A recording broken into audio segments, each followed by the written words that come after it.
Hey guys, tonight we are going to set aside the glorious, epic image of the Vikings, the towering warriors with those magnificent and entirely fictional horned helmets, sailing off to conquer distant lands. We're going to gently push the cinematic version off a cliff, and instead, we're going to explore what it was really like to just exist. To wake up on a perfectly ordinary Tuesday in 9th century Scandinavia. And let me give you a little spoiler forgetting about conquering England. Your first and most immediate challenge is simply learning how to breathe. So before you get comfortable, take a moment to like the video and subscribe, but only if you genuinely enjoy what I do here. I love knowing that these stories are finding the right people. Let me know in the comments where you're listening from and what time it is in your corner of the world. It's always fascinating to see how far these little journeys travel. Now, dim the lights. Maybe turn on a fan for that soft background hum, and let's ease into tonight's journey together. The first thing you notice isn't a sight but a feeling, a deep, penetrating cold that seems to emanate from the very earth beneath you. You're not in a bed. You're lying on a raised wooden platform, maybe covered with some straw and a few scratchy animal hides. The air is heavy, thick, and tastes wrong. It's a cocktail of old smoke, unwashed bodies, damp wool, and something else, something acrid and vaguely animal. You crack your eyelids open, but it doesn't help much. Perpetual twilight lit only by the faint, dying glow of a central fire pit several feet away. Welcome to your new home, the Viking longhouse. Your eyes start to sting, and a cough rattles in your chest, raw and scratchy. You look up. There are no windows. The ceiling is a high arching canopy of timber and thatch, and the upper third of the entire space is completely obscured by a thick, greasy blanket of smoke. This is the central design feature and flaw of your dwelling. A large, open hearth in the middle of the floor provides all the heat and light, and a single, lonely hole in the roof is supposed to let the smoke out. Supposed to. It's a hopelessly inefficient system. The smoke billows up, cools, and then just hangs there, filling the rafters with a permanent, carcinogenic fog. Every breath you take is shallow, tinged with soot. You can already feel it coating the inside of your nostrils. You decide to sit up, swinging your legs off the platform. Your bare feet touch the floor. It's not wood. It's cold, compacted earth, and it feels vaguely damp and slightly sticky under your toes. This floor has seen generations of life. Spilled ale, scraps of food, mud from outside, and yes, let's be honest, the occasional accident from a child or a nearby animal have all become part of the very ground you're standing on. The smell you didn't quite place earlier, that's the faint, lingering scent of animal urine that has soaked into the soil over years. It's just a background note in the symphony of smells that is your daily life. You look around the cavernous space. The longhouse is exactly that long. Maybe 60, 70 feet from one end to the other. The fire pit in the center is the heart of it all. Along the walls are the wooden benches you're sitting on, which serve as seating by day and beds by night. But how is this space organized? This is something historians still debate. Were there simple cloth or hide curtains strung up to create a semblance of privacy between families, or were there more permanent wattle and daub partitions that created little stalls, like tiny, private caves of darkness along the walls? The archaeological evidence is ambiguous. What's certain is that whatever flimsy barrier might exist, it offers no real privacy. Every cough, every whisper, every rustle in the straw is public knowledge. And you are not alone. Not by a long shot. As your eyes adjust to the gloom, you begin to make out shapes in the darkness at the far end of the longhouse. A low moo. The soft bleating of a sheep.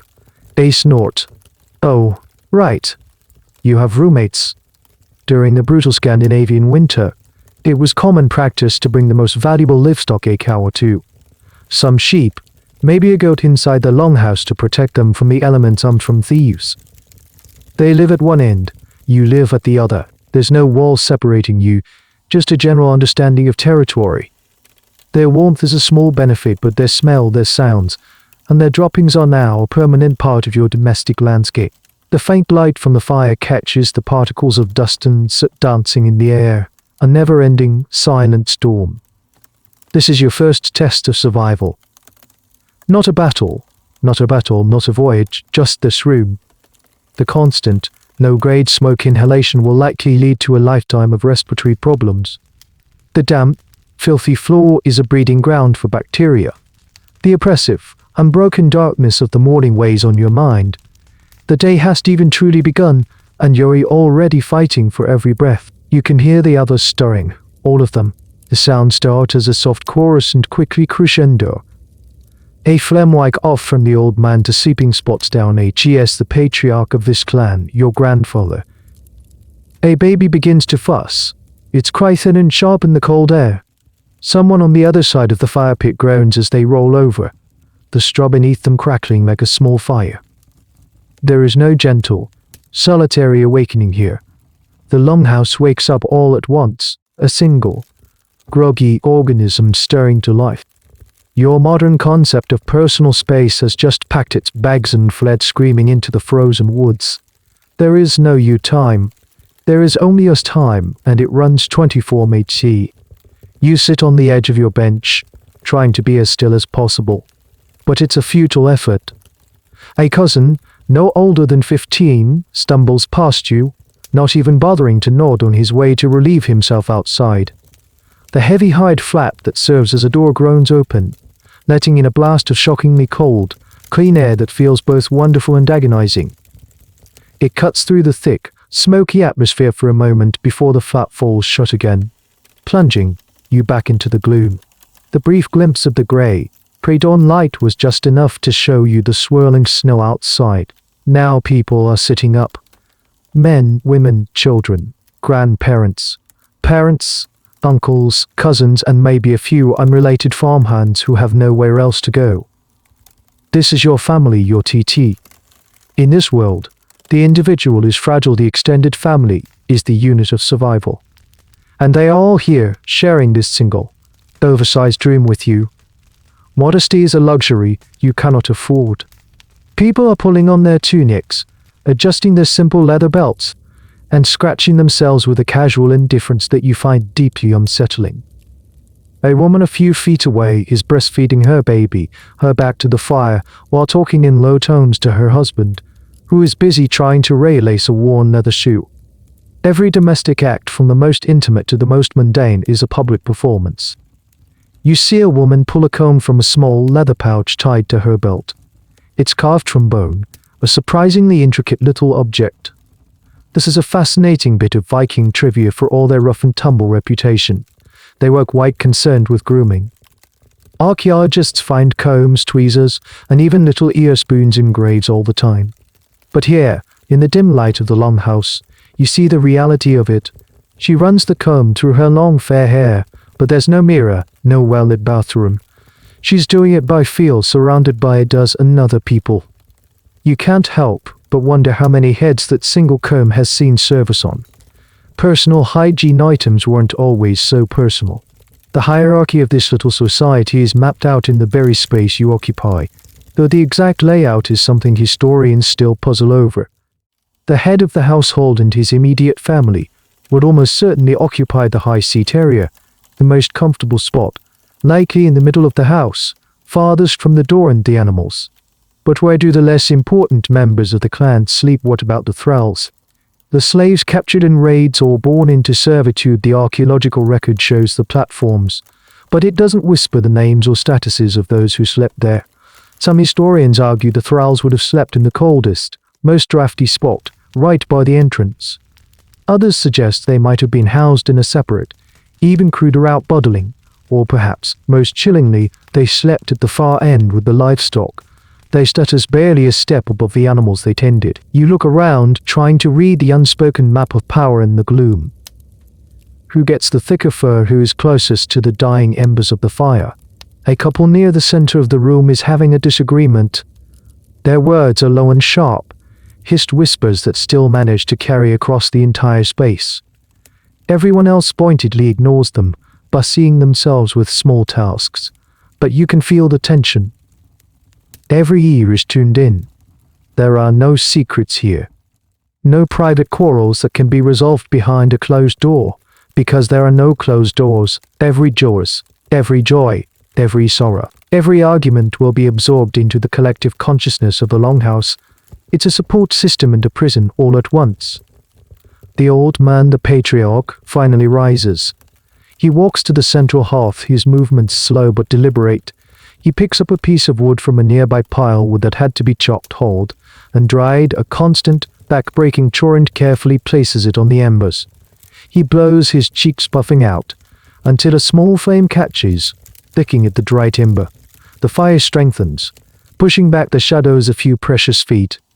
Its warmth is a magnetic force, and slowly, everyone begins to gravitate towards it. You do too, huddling together, seeking the primal comfort of light and heat. You are shoulder to shoulder with at least 20 other people, all of you silent, staring into the flames. The day is about to begin, and you already feel utterly drained by the complete, total, and suffocating lack of being alone. The fire is now crackling with a bit more authority, casting flickering, dancing shadows on the timber walls. The smell of burning wood slowly begins to overpower the other, less pleasant aromas in the longhouse. It's breakfast time, or what passes for breakfast in the 9th century. Forget any romantic notions of sizzling bacon and overflowing tankards of mead. The reality is far more porridge-like. A woman, perhaps your mother or an aunt, moves toward the fire. She lifts a heavy, soot-blackened clay pot and places it over the flames, suspended from a hook on an iron tripod. She scoops a few handfuls of something from a nearby sack. It looks like a coarse, greyish flour, and adds it to the pot. Then she uses a ladle to scoop water from a wooden bucket. The contents of that bucket represent another daily struggle. There's no running water, of course. Someone, likely one of the younger women or a thrall, had to venture out into the pre-dawn cold, break the ice on a nearby stream or well, and haul this heavy bucket back to the house. Every drop is precious. She begins to stir the mixture with a long wooden spoon. This is grautia, a simple porridge or gruel, and it's the cornerstone of your diet. It's the fuel that will get you through a morning of hard labor. It's not delicious. It's not delicious. It's survival, boiled in a pot. The base is usually barley or oats, sometimes with rye. If you're lucky, some dried berries or a dollop of honey might be stirred in for a hint of sweetness. But that's a treat, not an everyday occurrence. It looks like it's just the plain stuff. As the porridge heats up, people start to find their bowls. These are simple, hand-carved wooden bowls, worn smooth with years of use. Everyone has their own, along with a personal spoon, often tucked into their belt. You're handed yours. It's shallow and has a faint, lingering taste of, well, every meal you've ever eaten from it. The porridge is ladled in. It's a thick, steaming, glutinous mass. You take your first spoonful. It's bland, slightly gritty, but warm. That is its primary and most important function. You look around at the others eating. There's no table. People sit on the benches, on the floor, wherever they can find a spot near the fire. They eat quickly, efficiently. Food is not to be lingered over, it's to be consumed. And the variety is starkly limited. While the sagas might speak of great feasts with roasted boar and endless ale, daily life was a different story. Your diet is relentlessly seasonal. Right now, in the dead of winter, you're eating what was preserved from the autumn. The porridge is made from last year's grain. You might get a piece of flatbread, dense and hard, baked on a hot stone by the fire. There's probably some skyr, a soured milk product similar to a thick yogurt, which is a good source of protein. If the fishing has been decent through the ice, you might get a bit of dried or salted fish to chew on. Here's a quirky little fact about the Viking diet that modern science has helped uncover. Archaeologists have analyzed the contents of cesspit and even the plaque on skeletal teeth to figure out what these people ate. One surprising discovery is the prevalence of weed seeds in their bread. They didn't just use pure grain. A significant portion of their flour was bulked out with the seeds of common weeds, like corn spurée. It suggests that harvests were often poor, and they had to use every available calorie, even if it meant grinding up weeds to make their bread last longer. So that gritty texture in your food, it might not just be purely milled grain. Meat is a rarity. The livestock living with you are far too valuable for their milk, wool, and men ought to be slaughtered for a casual Tuesday breakfast. A cow is a walking tractor and a dairy factory. A sheep is a wool-producing machine, like a major religious festival or a wedding, or if they are too old to be productive. The rest of the time any meat you get is likely to be from hunting a bird, a rabbit, or from the autumn slaughter, carefully salted or smoked to last through the winter. The question of how they preserve their food without refrigeration is fascinating, and historians still debate the effectiveness of their methods. Salting, drying, smoking, and fermenting were the main techniques. They even buried food in bogs, where the low oxygen, acidic environment could preserve things like butter for a surprisingly long time. But spoilage was a constant threat. Was the salted fish it or too soft? Did the dried meat have a faint, off smell? You ate it anyway. Food poisoning was just another fact of life, and a bad case of it, with no modern medicine, could be a death sentence. You finish your bowl of porridge. It's heavy in your stomach. You feel fueled, but not satisfied. You look at the meager supplies stored in sacks and clay jars in the cooler parts of the longhouse. This has to last until spring. And spring is a long, long way away. The real, gnawing fear in this society isn't a berserker's axe, it's the quiet, creeping terror of a long winter and an empty larder. That is the enemy you face every single day. The last spoonful of porridge is gone, and the brief communal pause for breakfast is over. There is no lingering, no second cup of coffee, no reading the morning news on your phone. The moment the bowls are scraped clean, the day's work begins, and it is as relentless and non-negotiable as the tide. In this world, idleness is not just frowned upon, it's a direct threat to the survival of the entire household. From a child who can barely walk to the oldest elder, who can still mend a net, has a job to do. Your first task is simple, unpleasant, and essential. You grab a wooden bucket, not the one for drinking water. You learn that mistake only once and head towards the end of the longhouse where the animals are. The air here is thick with the warm, pungent smell of livestock. You have to muck out their stall. Using a crude wooden shovel, you scoop the accumulated manure and soiled straw from the floor. It's heavy, steaming in the cold air, and the ammonia stings your eyes, but this isn't waste, it's treasure. This manure will be carefully composted and, come spring, will be spread over the precious fields to nourish the barley undoats that will become next winter's porridge. Every scoop is a down payment on future survival. You haul the heavy bucket outside, leaning into the biting wind, and dump it onto the growing pile at the edge of the farmstead. Returning to the relative warmth of the longhouse, you see the division of labor laid out before you. The men are grabbing their axes and tools. Their work is mostly outside, even in this weather. They need to check the state of the longhouse roof for damage from the snow, repair fences that might have been broken by the wind, and most importantly, chop more firewood. The thirst for wood is insatiable. It heats your home, cooks your food, and lights your world. A household's wealth could almost be measured by the size of its woodpile. If they have time, they might go out to check traps for any small game or brave the fjord to fish through a hole in the ice. It's hard, cold, dangerous work. A slip of an axe, a fall through the ice, these are mundane accidents that could easily be fatal. The women's work, meanwhile, is centered around the longhouse. It is a constant, swirling vortex of tasks. You see one woman sitting by the fire. Her fingers are blur as she spins wool into yarn using a drop spindle. It's a hypnotic, rhythmic motion that she can probably do in her sleep. That yarn will be dyed using pigments from plants, moss, or even rust, and then woven into cloth on a large, a bright loom that stands against one of the walls.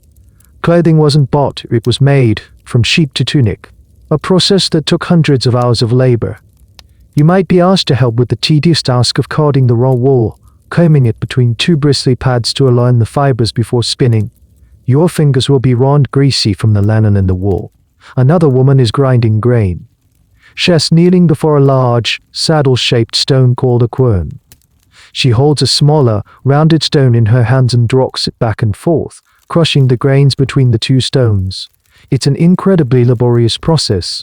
The rhythmic scrape, scrape, scrape, scrape of stone on stone is one of the defining background sounds of the domestic sphere. It takes hours of this backbreaking work to produce enough flour for the day's bread and porridge. Historians have studied the skeletons of Viking-age women, found telltale signs of this repetitive strain, worn-down knees, arthritic hips, and over-decade upper body muscles. Their bones tell a story of a life spent grinding. And then there are the endless repairs.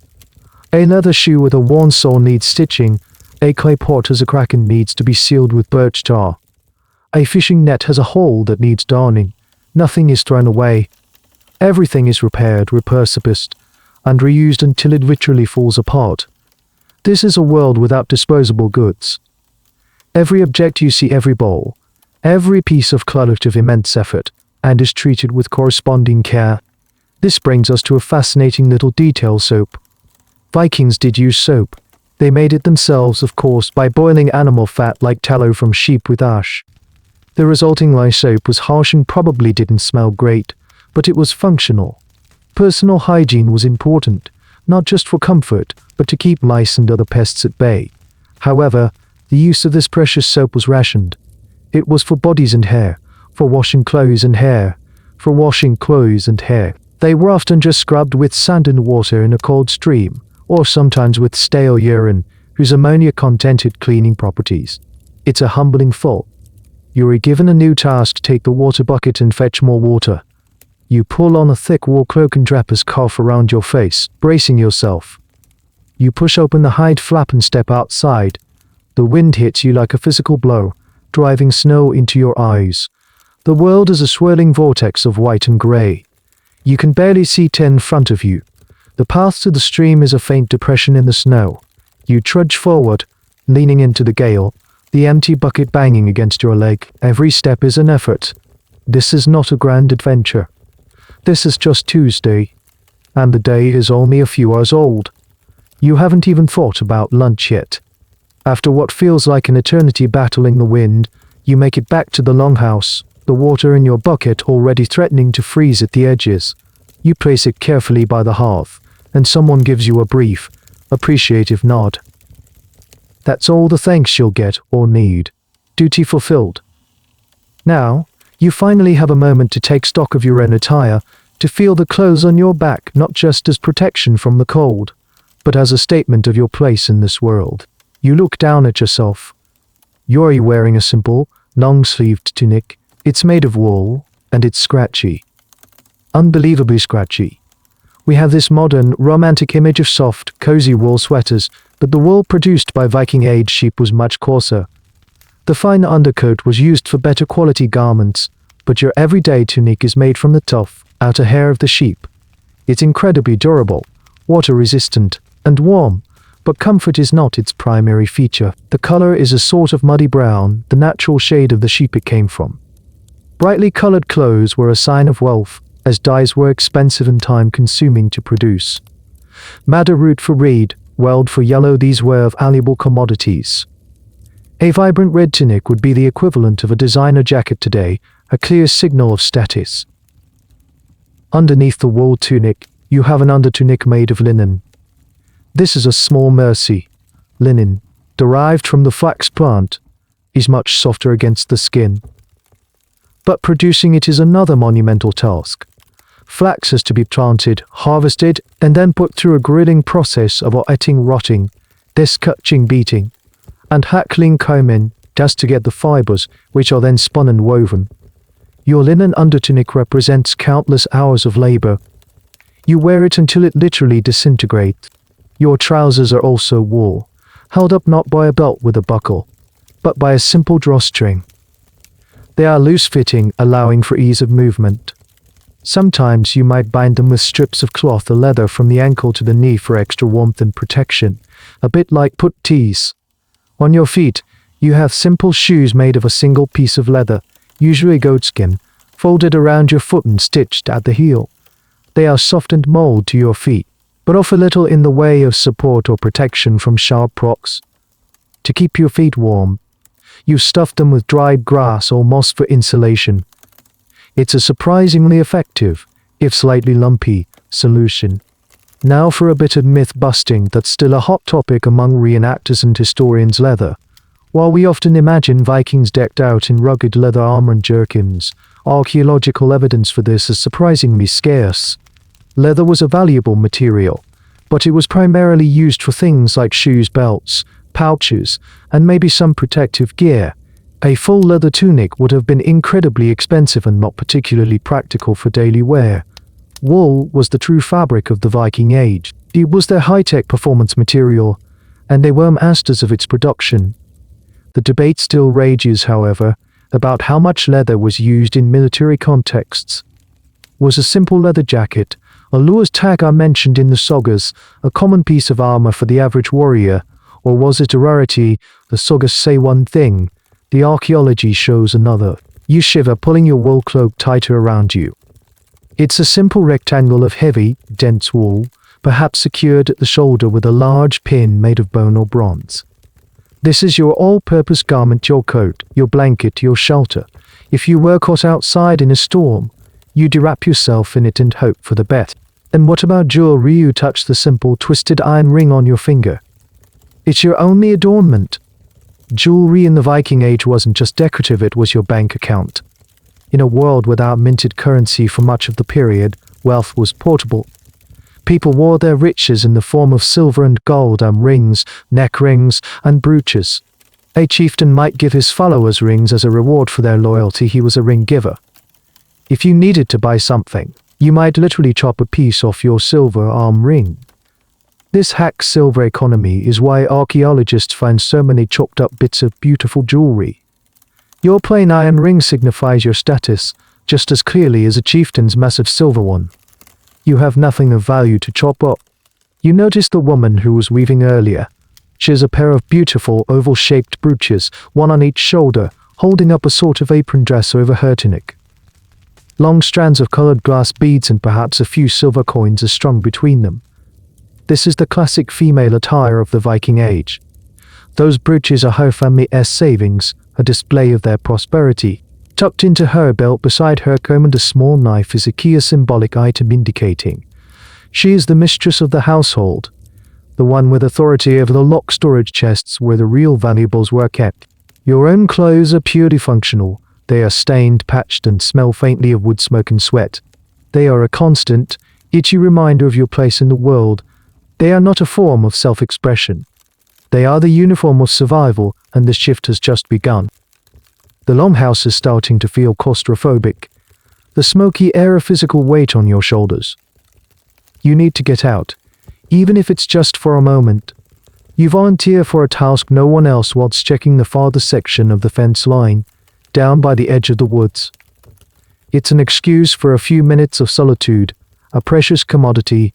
You pull your cloak tighter, push aside the heavy door flap, and step out into the full force of the 9th century Scandinavian landscape. The world is rendered in shades of grey and white. The sky is a low, oppressive sheet of grey cloud, so heavy it feels like you could reach up and touch it. The ground is a deep blanket of snow sculpted by the wind into waves and dunes. The only color comes from the dark, imposing shapes of the pine and fir trees that mark the edge of your family's land, their branches heavy with snow. The air is so cold it feels sharp in your lungs, a clean, painful contrast to the soupy atmosphere of the longhouse. Your farmstead, or gare, is a small island of human endeavor in a vast, untamed wilderness. It consists of your longhouse, maybe a couple of smaller, cruder outbuildings for storage or for housing thralls, and the precious fields, now sleeping under the snow. The whole settlement is enclosed by a simple wooden fence, or a low stone wall. This barrier is not just to keep your livestock, it's to keep the outside world out, but also other people. You trudge through the deep snow, your leather shoes soaking through almost immediately. Your feet are numb within minutes. You pass the woodpile, a testament to months of back-breaking labor. You see the compost heap where you dumped the animal manure earlier, a steaming, dark mound against the stark white snow. This small patch of land is your entire world. The nearest neighbors might be a mile or more away, a journey that in this weather could take hours. As you walk the fence line, you see your neighbors, or rather you feel their presence. You might catch a glimpse of smoke rising from their longhouse in the distance, a thin grey smudge against the grey sky. There's a subtle but constant tension in the air. Are they friends or rivals? The answer is probably both. You might cooperate with them for the harvest or for defense against a common enemy. You might marry one of their daughters to form an alliance, but you might also be locked in a bitter dispute over a piece of pasture and a stolen sheep or an old insult that has festered for generations. This leads to an interesting and somewhat debated aspect of Viking society, the concept of community. Was a settlement a tight-knit village of cooperating families, or was it more like a collection of fiercely independent, semi-fortified farmsteads, each looking out for its own interests? The archaeological evidence from places like Vo or Bass in Denmark suggests that settlements were often planned and organized, with farmsteads laid out in a regular pattern. But the sagas are filled with stories of feuds between neighbors that escalate into bloodshed. The reality was likely a complex mix. Your neighbor was the person most likely to help you raise a barn, and also the person most likely to kill you over a disagreement about where your fence should be. You spot a track in the snow. A fox maybe, or something bigger. You feel a prickle of unease on the back of your neck. You are very far from the reassuring fire of the longhouse. You are a small, soft creature in a very large, very hard world. The romantic image of the Viking as a master of nature, striding confidently through the wilderness, is a fiction. You don't master this environment. You coexist with it, cautiously, respectfully, and with a healthy dose of fear. Your inspection of the fence is complete. A few posts are loose, rocked by the wind. You make a mental note to tell your father. It will need to be repaired before the spring thaw, when the animals are let out to pasture again. You turn your back to the woods and begin the long, cold walk back to the longhouse. The sight of the smoke rising from the roof hole is now the most welcoming thing you can imagine. It may be a smoky, crowded, smelly hovel, but it is inn and guard, vineyard, it is home, and as you get closer, you hear raised voices. The relative peace of your solo expedition is about to come to an abrupt end. As you draw closer to the longhouse, the sounds of the argument become clearer, cutting through the whistling wind. Two male voices, sharp and angry. You recognize one as your uncle's. The other is a visitor, a neighbor from the next farmstead over. You slip back inside through the hide flap, bringing a gust of cold air with you, but no one notices. All attention is fixed on the two men standing near the hearth, the symbolic center of the home. They aren't shouting, not yet. It's a low, guttural confrontation, faces inches apart, chests puffed out. The air is thick with a tension that has nothing to do with the smoke. The women and children have melted back towards the walls, their work momentarily forgotten.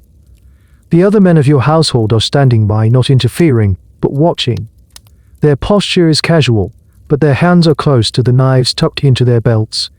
This is a delicate, dangerous dance, and everyone knows the steps.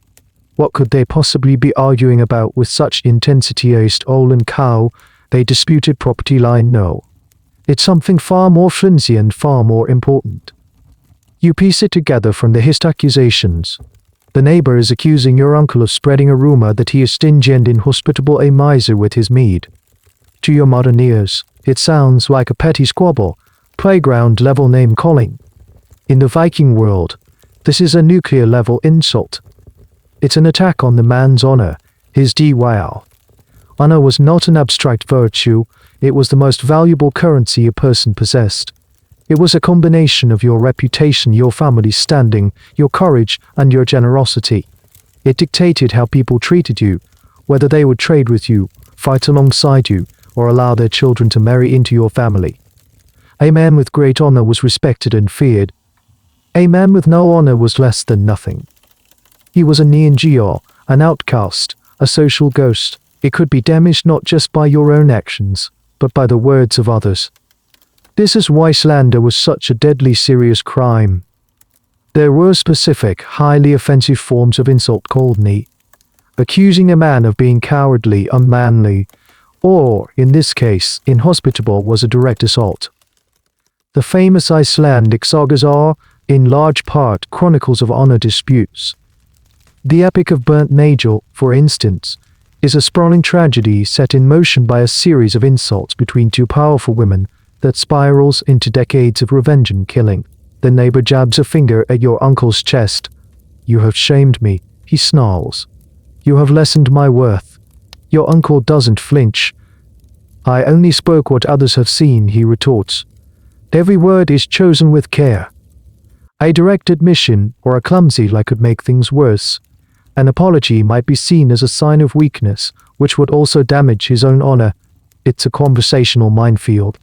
This is where the academic debate gets really interesting. How much of the honor culture we see in the sagas was the reality for the average person, and how much was literary exaggeration, written down centuries after the Viking Age by Christian scribes looking back on their pagan ancestors? Some historians argue that the sagas, while dramatized, reflect the core values of the society. Others suggest that for the common farmer, pragmatic cooperation was likely far more important than a touchy sense of honor. They argue that most people would have found ways to de-escalate these situations, because a full-blown feud was ruinous for everyone involved. The truth, as always, is probably somewhere in the middle. For a powerful chieftain, honor was everything. For you, a simple member of the household, getting the crops in was probably more important. But even you understood that some lines could not be crossed. Your grandfather, the patriarch, finally steps forward. His presence commands immediate respect. He doesn't speak to the neighbor but to his son, your uncle. Is what he says true? His voice is calm, but carries an immense weight of authority. The family's honor is now at stake. Your uncle's petty words have entangled everyone in the longhouse. You look from face to face in the flickering firelight, your father's grim expression, your mother's worried eyes, the neighbor's rigid posture of controlled rage. You realize that in this world, words are not cheap. They are weapons. And a single, careless sentence could get everyone you love killed. The tension in the longhouse is now a physical thing, a knot in your stomach. Your grandfather's question hangs in the smoky air, demanding an answer. Your uncle, caught between defending his own pride and obeying his father, hesitates for a fraction of a second too long. In that moment, he makes a fatal error. He scoffs. A small, dismissive sound. He's as thin-skinned as a newborn calf, your uncle mutters, trying to play it off as a joke. Can't handle a little jest. It is exactly the wrong thing to say. The neighbor's face, which had been a mask of controlled anger, contorts into true rage. He didn't come here for jokes. He came for satisfaction. A jest, he spits, his voice rising to a shout for the first time. You call shaming my name in front of my own farmhands a jest? He turns his furious gaze to your grandfather. I will not be mocked twice in the same house. This is beyond compensation now. This is how quickly things escalate. A simple, almost childish insult, you're stingy, has been compounded by a second insult dismissing the first one's importance. Your uncle, by refusing to take the accusation seriously, has doubled down on the offense. He has not only questioned the neighbor's generosity, but also his right to be offended. In the rigid grammar of Viking honor, this is an unforgivable breach of etiquette. You watch, frozen, as the situation spirals out of control. Your grandfather tries to intervene, speaking in low, placating tones, but the neighbor is past listening. He feels he has been publicly cornered. To back down now after being so openly disrespected would mean a catastrophic loss of face. He would return to his own longhouse a diminished man, a laughingstock who lets others walk all over him. He cannot allow that to happen. My axe will have its answer, the neighbor declares, his hand resting on the handle of the small axe tucked into his belt. This isn't a massive, two-handed battle axe of fantasy, it's a versatile tool used for everything from chopping wood to self-defense. But in his hand, it is a deadly promise. Now your own family is in a bind. Your uncle, foolish as he may have been, is one of you. Your TT. Blood. You cannot simply let a neighbor threaten him, no matter how justified the neighbor's anger might be. The men of your house subtly shift their weight, their hands no longer just near their knives, but resting on them. The unspoken message is clear: an attack on one is an attack on one, is an attack on all. What started as a personal dispute between two men has now become a standoff between two clans. This is a classic honor trap that scholars of the sagas often describe. A minor incident creates a situation where neither party can back down without suffering a loss of social standing. The mechanisms that are supposed to resolve conflict, apologies, compensation, are rejected because accepting them is perceived as a sign of weakness. It's a vicious cycle, and one that often ends in tragedy. Here's a peculiar, and frankly bizarre, detail of Norse social customs that could, in theory, apply here. There were eagerly codified insults. For instance, composing a verse of mocking poetry about someone of flim could be grounds for outlawry or a hefty fine. But there was also a concept of a lesser and greater response. If someone insulted you, you were expected to respond, but your response had to be proportional.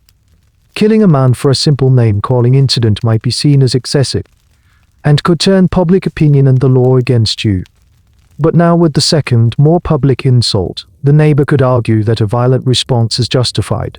The exact calibration of insult and revenge is a subject that legal historians of the Viking Age find endlessly fascinating and complex. Who was in the right it often depended on who had more friends at the local assembly. The neighbor locks eyes with your uncle. "I will be waiting for you at the inn," he says, using the word for the local assembly. "Let the free men hear of this." He then turns and, without another word, strides out of the longhouse, letting the hide flap shut behind him with a sound of finality. The immediate threat of violence has passed, but the crisis has only deepened. He hasn't challenged your uncle to a duel, not yet. He has done something far more dangerous. He has made the dispute public. He is taking it to the court of public opinion and law. Now, your family's honor will be debated openly. Alliances will be tested. All grievances will be dredged up.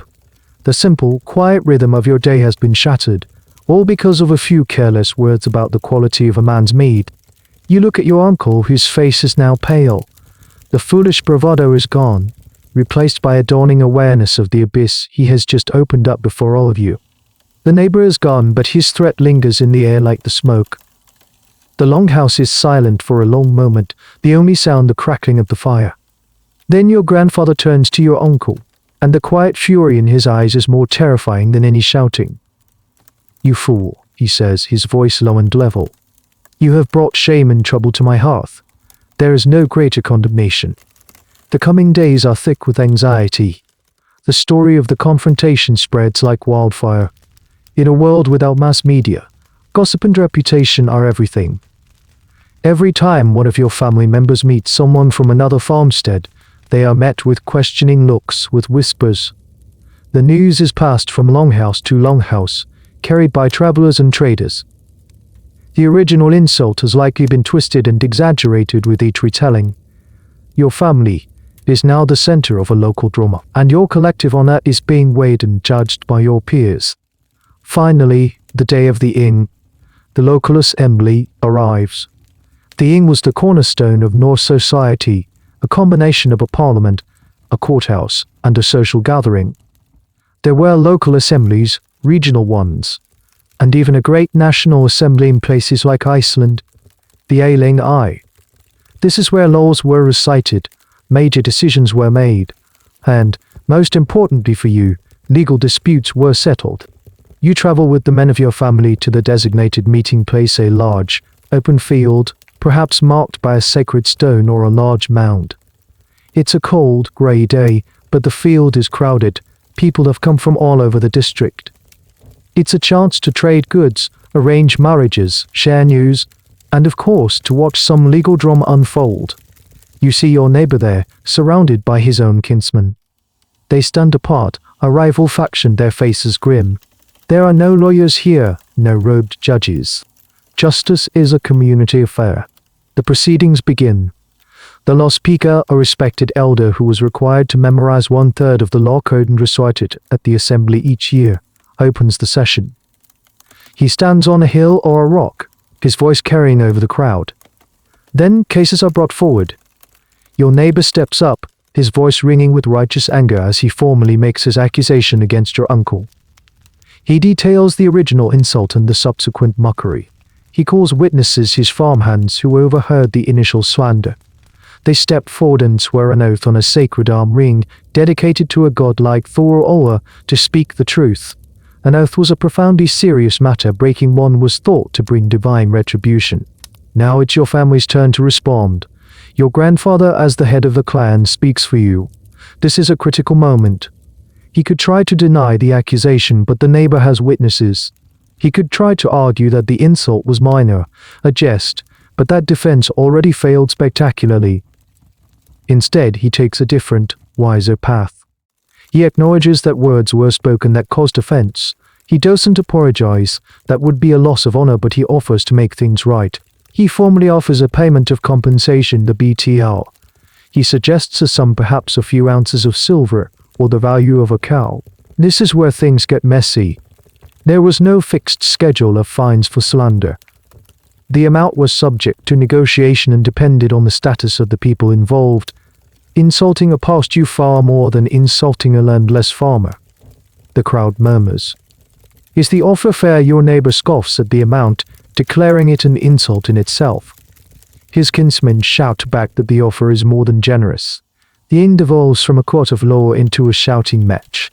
This is the great ambiguity of Norse law that historians constantly grapple with. The system was remarkably democratic in some ways. Any free man could bring a case, but its enforcement was entirely dependent on social pressure and the threat of violence. There was no police force to compel your uncle to pay a fine.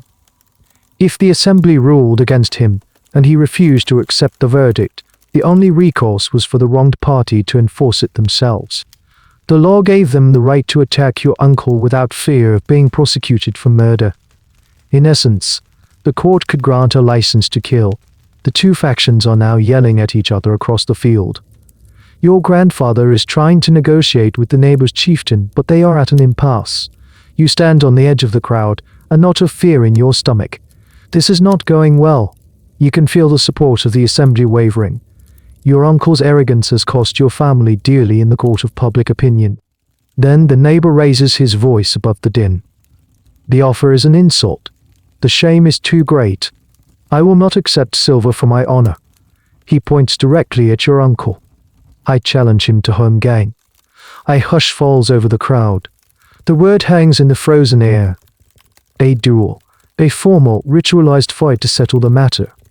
It was a back alley brawl. It was a recognized, if extreme, legal option. Your uncle, who had been standing with a sullen look on his face, now turns deathly pale. His big mouth has just signed a potential death warrant, and under the laws of honor, he cannot refuse. The word home gang echoes across the field, and the mood of the assembly shifts instantly from noisy chaos to a silent, predatory focus. This is the ultimate escalation. The final, bloody paragraph in a legal dispute. It's a term that literally means islet going, because these duels were traditionally held on a small island or a secluded skerry. This was for a very practical reason. It prevented either combatant from running away and ensured no interference from their supporters. It was a self-contained arena of violence. Your uncle has no choice. To refuse a formal challenge to home gang was the ultimate act of cowardice, an immediate and irreversible loss of all honor. He would be declared in GR, a social pariah, and his life would effectively be over anyway. With a dry mouth and a tremor he tries to hide, he accepts the challenge. The law speaker steps forward and sets the terms. For the home gang was a highly ritualized affair, not a simple street fight. The rules, though varying by region and time, were specific. A space would be marked out, often by laying a cloak or an animal hide on the ground, perhaps 9 feet square. The combatants would fight within this space. If one of them placed both feet outside the marked area, they were declared the loser, a coward. The weapons were also agreed upon. In this case, it's the classic Viking combination of shield and an axe. Each man is allowed a set number of shields, often 3. If your shield is hacked to pieces, you can call for a new one, up to your limit. Once you're out of shields, you have to face the axe blows unprotected. The duel is set for 3 days from now, at a small, windswept islet in the middle of the nearby fjord. This gives both sides time to prepare, to sharpen their axes and say their goodbyes. The stakes are terrifyingly clear. The winner takes everything, the loser's property, the satisfaction of restored honor, and his life. While some home gangs were fought to first blood, this one, born of such deep animosity, is almost certainly to the death. The man who falls, or who surrenders, loses the dispute. His family must accept the outcome. The journey back to the longhouse is a grim, silent affair. Your uncle walks like a man already dead. The boisterous confidence he had a few days ago has completely evaporated, replaced by a stark, cold fear. No one in the family offers him words of comfort or encouragement. This is a mess of his own making, and while the family will stand by him, there is a bitter resentment in the air. His pride has put everything at risk. The preparation begins. An older cousin, a man who has seen his share of battles on raids, takes charge of your uncle's training. They practice in a secluded clearing behind the longhouse. You watch them. Your uncle is clumsy, his swings with the heavy axe are wild and desperate. The cousin patiently shows him how to use the shield not just as a defensive wall, but as a weapon to bash, to trap the opponent's axe, to create an opening. He teaches him footwork, how to stay balanced, how to move within the tiny, imaginary square of the dueling ground. It's a crash course in survival, and it's painfully obvious that your uncle is not a natural warrior. A farmer who has talked himself into a killer's game. Here's a fascinating, and somewhat controversial, point. Historians debate the role of the berserker in the home gang. The sagas sometimes speak of feared champions, berserkers who would enter a battle frenzy and hire themselves out to fight in duels for others. If you were challenged to a home gang but were old, weak, or simply not a fighter, you could legally hire a champion to fight in your place. However, this practice was eventually seen as a form of legal bullying. A wealthy man could simply hire a terrifying killer to win all his disputes. Because of this, the practice was later outlawed in Iceland and Norway. Was your neighbor a skilled fighter, or was he just confident that your uncle was not? Or, in a darker scenario, did he have a cousin or a brother who was known for his ferocity, who would be whispering advice in his ear? The night before the duel, the longhouse is a tomb. No one speaks. Your uncle sits by the fire, sharpening his axe with a whetstone. The rhythmic shash of steel on stone is the only sound. He is not sharpening it with the grim focus of a warrior, but with the frantic energy of a condemned man. He looks at his hands, at his wife who sits weeping silently in the corner, at his young children who are asleep, blissfully unaware that their father might not be there in the morning.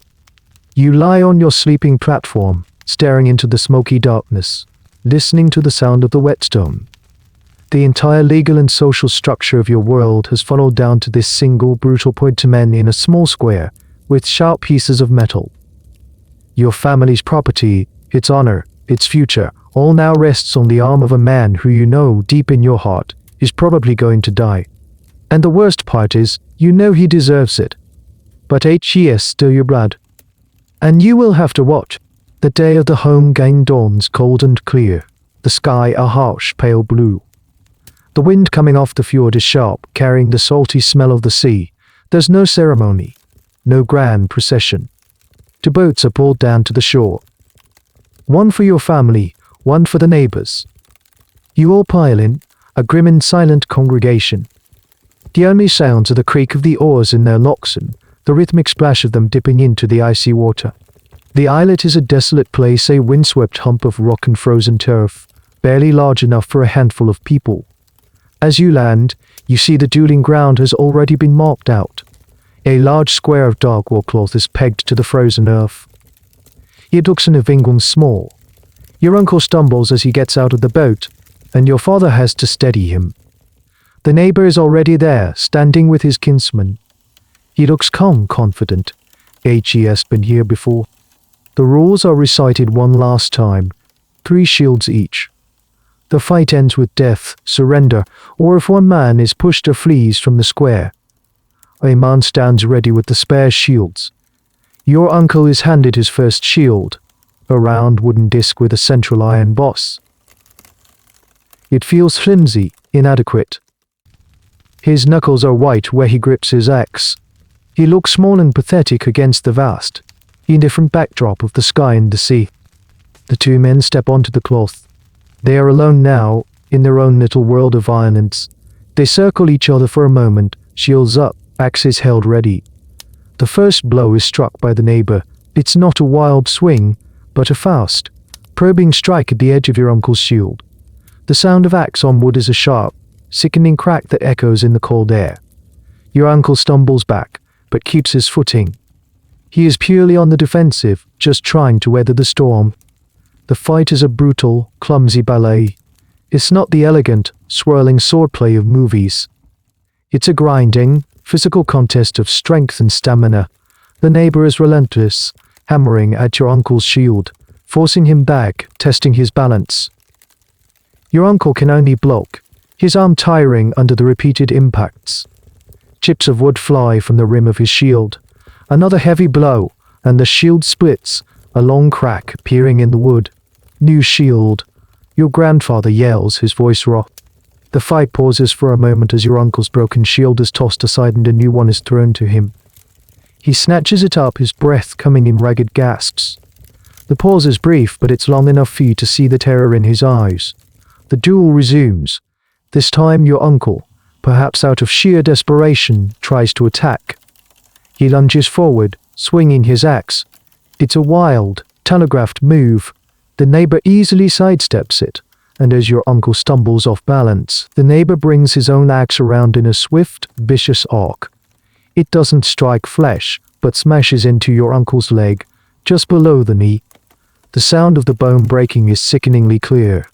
Your uncle screams, a raw, animal sound of pure agony, and collapses onto the cloth. The duel is over. He is alive, but he is defeated. He lies on the ground, clutching his shattered leg, his face a mask of pain and humiliation. According to the rules, your family has lost. The neighbor is the victor. He is entitled to a significant payment, perhaps even your uncle's share of the family land. But it doesn't end there. The screaming man on the ground is now a liability. You will be a cripple unable to work the farm, a drain on the family's resources. His honor is gone, but the seeds of something far more poisonous have just been planted. As your family carries your moaning uncle back to the boat, you see the looks on your father's and your cousin's faces. It's not pity, it's cold, hard anger. Anger at the uncle for his foolishness. But a deeper, more dangerous anger at the neighbor for the humiliation he has inflicted. The legal dispute is over, but the feud has just begun. This is the grim reality of blood feuds, a core element of Norse society that the sagas document in bloody detail. A legal settlement, even one as final as a holmgang, didn't always end the conflict. It often just transformed it. Now your family feels a collective shame. Your honor has been diminished. The only way to restore it, in the dark logic of this world, is through revenge. Historians debate how widespread these multi-national feuds truly were. Were they the norm, as the sagas suggest, or were they the exceptional, bloody outliers that were simply more interesting to write stories about? It's likely that most disputes were settled without escalating to this point. But when they did, they could tear a community apart for decades. The obligation for revenge would be passed from father to son. Your young cousins, who today saw their uncle defeated in Maine, are now expected to one day seek vengeance against the neighbor or his sons. It might not happen tomorrow or next year, but the debt of honor has been incurred, and it will hang over your families like a storm cloud. You climb back into the boat, the image of your uncle's broken leg seared into your mind. You look across the water at the other boat, where the neighbor and his family are celebrating their victory. You don't feel sadness. You feel a cold, terrifying emptiness. The cycle is in motion. There will be more blood. It's no longer a question of if, but when. The aftermath of the holmgang settles over the longhouse like a physical illness. Your uncle lies on his platform, his shattered leg crudely splintered, his groans a constant, grim reminder of your family's humiliation. The air is thick with unspoken resentment. The joy and camaraderie that once existed, however strained, have been replaced by a quiet, simmering anger. The world feels darker, more dangerous. And in this darkness, the old beliefs begin to feel more real, more present. You find yourself paying more attention to the little rituals you once took for granted. When your grandfather throws a pinch of salt into the fire before the morning meal, you understand it's not just for flavor, it's an offering. A small gesture to appease the spirits of the house, the HUSVTTIR. When your mother carefully disposes of nail clippings and fallen hair in the fire, you realize it's to prevent a malicious sorcerer from using them and a curse against you. In a world where your neighbor might be plotting to harm you, it's easy to believe that unseen forces are too. Your worldview is populated by a vast and complex array of supernatural beings, and the gods of Asgard, Odin, Thor, Freyja are only the most famous ones. They are powerful, yes, but they are also distant, concerned with their own great cosmic struggles. The beings that affect your daily life are far more local, more intimate. You believe in the land VTTIR, the spirits of the land who inhabit the rocks, streams, and hills of your farm. You must be careful not to offend them. Plowing a new field, these actions require their permission, or at least their appeasement, often through small sacrifices like a bit of milk or grain left on a special stone. Then there are the elves, the Alpha. They are not the tiny, whimsical creatures of later folklore. They are powerful, human-like beings who live in hills and mounds. They can be helpful, blessing your livestock and crops, but if offended, they can bring sickness and misfortune. The line between them and the dead is blurry. The burial mound of a powerful ancestor on your land isn't just a grave, it's a place of power, a dwelling for his spirit, who continues to watch over the family and demand respect. This belief system is not a distinct religion with a holy book and organized services. It's a messy, organic part of your everyday existence, a way of explaining a world that is often arbitrary and cruel. Why did the crops fail? The land spirits are angry. Why did a child forsake someone mustn't leave? Or why was your uncle defeated in the duel? Perhaps the neighbor had stronger magic on his side, or perhaps your family has fallen out of favor with a guardian spirit. The question of magic, or seer, is one that modern scholars find particularly fascinating and murky. It was a real practice often associated with women called Volvu on the god Odin. It involved charms, curses, divination, and communing with spirits. A person skilled in seer could supposedly influence the weather, heal the sick, or curse an enemy. In the sagas, heroes often consult a Volva to learn their fate. But it was also seen as somewhat dishonorable, especially for men to practice it. Was the neighbor's wife known for her knowledge of charms? Did she weave a curse into his shirt before the duel in your paranoid state? The possibility feels terrifyingly real. You watch as your grandmother prepares a poultice for your uncle's leg. She mutters words under her breath as she mixes herbs. Is she just reciting an old folk recipe, or is she speaking a healing charm, calling on some ancient power to mend the bone? The line between medicine and magic is non-existent. This is a key debate among historians: how much of Norse magic was practical folk knowledge, herbalism, for example, wrapped in a supernatural cloak, and how much was pure ritual and belief. We can analyze the herbs found in graves, but we can never know the incantations that were spoken over them. In the corner of the longhouse, you see a small carved wooden figure tucked into a nook in the wall. It's a crude, simple thing, maybe a representation of Thor with his hammer, or perhaps Frey, the god of fertility. It's not an idol to be worshipped in a grand temple, but a personal, household guardian.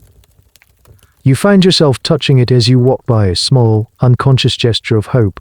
You need all the help you can get. The world no longer feels like a straightforward contest of muscle and will. It feels like a place shot through with invisible threads of power, with ancient grudges and fickle spirits. The feud with your neighbor is no longer just a human affair. It's a spiritual one too. You are fighting not just their family, but their luck, their magic, their guardian spirits. And as you lie down to sleep, listening to the wind howl outside, you can't help but wonder which side the spirits will choose. The weeks following the home gang drag on, each day a copy of the last, but the undercurrent of dread never fades. Your uncle's leg is not healing well. In the damp and geophonic environment of the longhouse, the crude splint and durable poultices are not enough. The wound around the broken bone has become swollen, red, and hot to the touch. It weeps a foul-smelling fluid. He is burning with fever, his groans turning into delirious muttering. There is no doctor to call. There is no concept of sterile bandages or antibiotics. Medical care is a combination of folk wisdom, practical experience, and magical thinking, all dispensed by the elder women of the household. Your grandmother, the one who knows the most about herbs, does her best. She changes them all, stressing on the wound, washes it with a concoction of boiled water and uree, a plant known to have antiseptic properties, and prepares a willow bark tea to help with the fever and pain. Willow bark contains lysine, the natural forerunner of aspirin. These are genuine, effective folk remedies passed down through generations. But they are not enough. The infection is deep in the bone. In the 21st century, this would be a serious but treatable condition requiring aggressive intravenous antibiotics and possibly surgery. In the 9th century, it is a death sentence.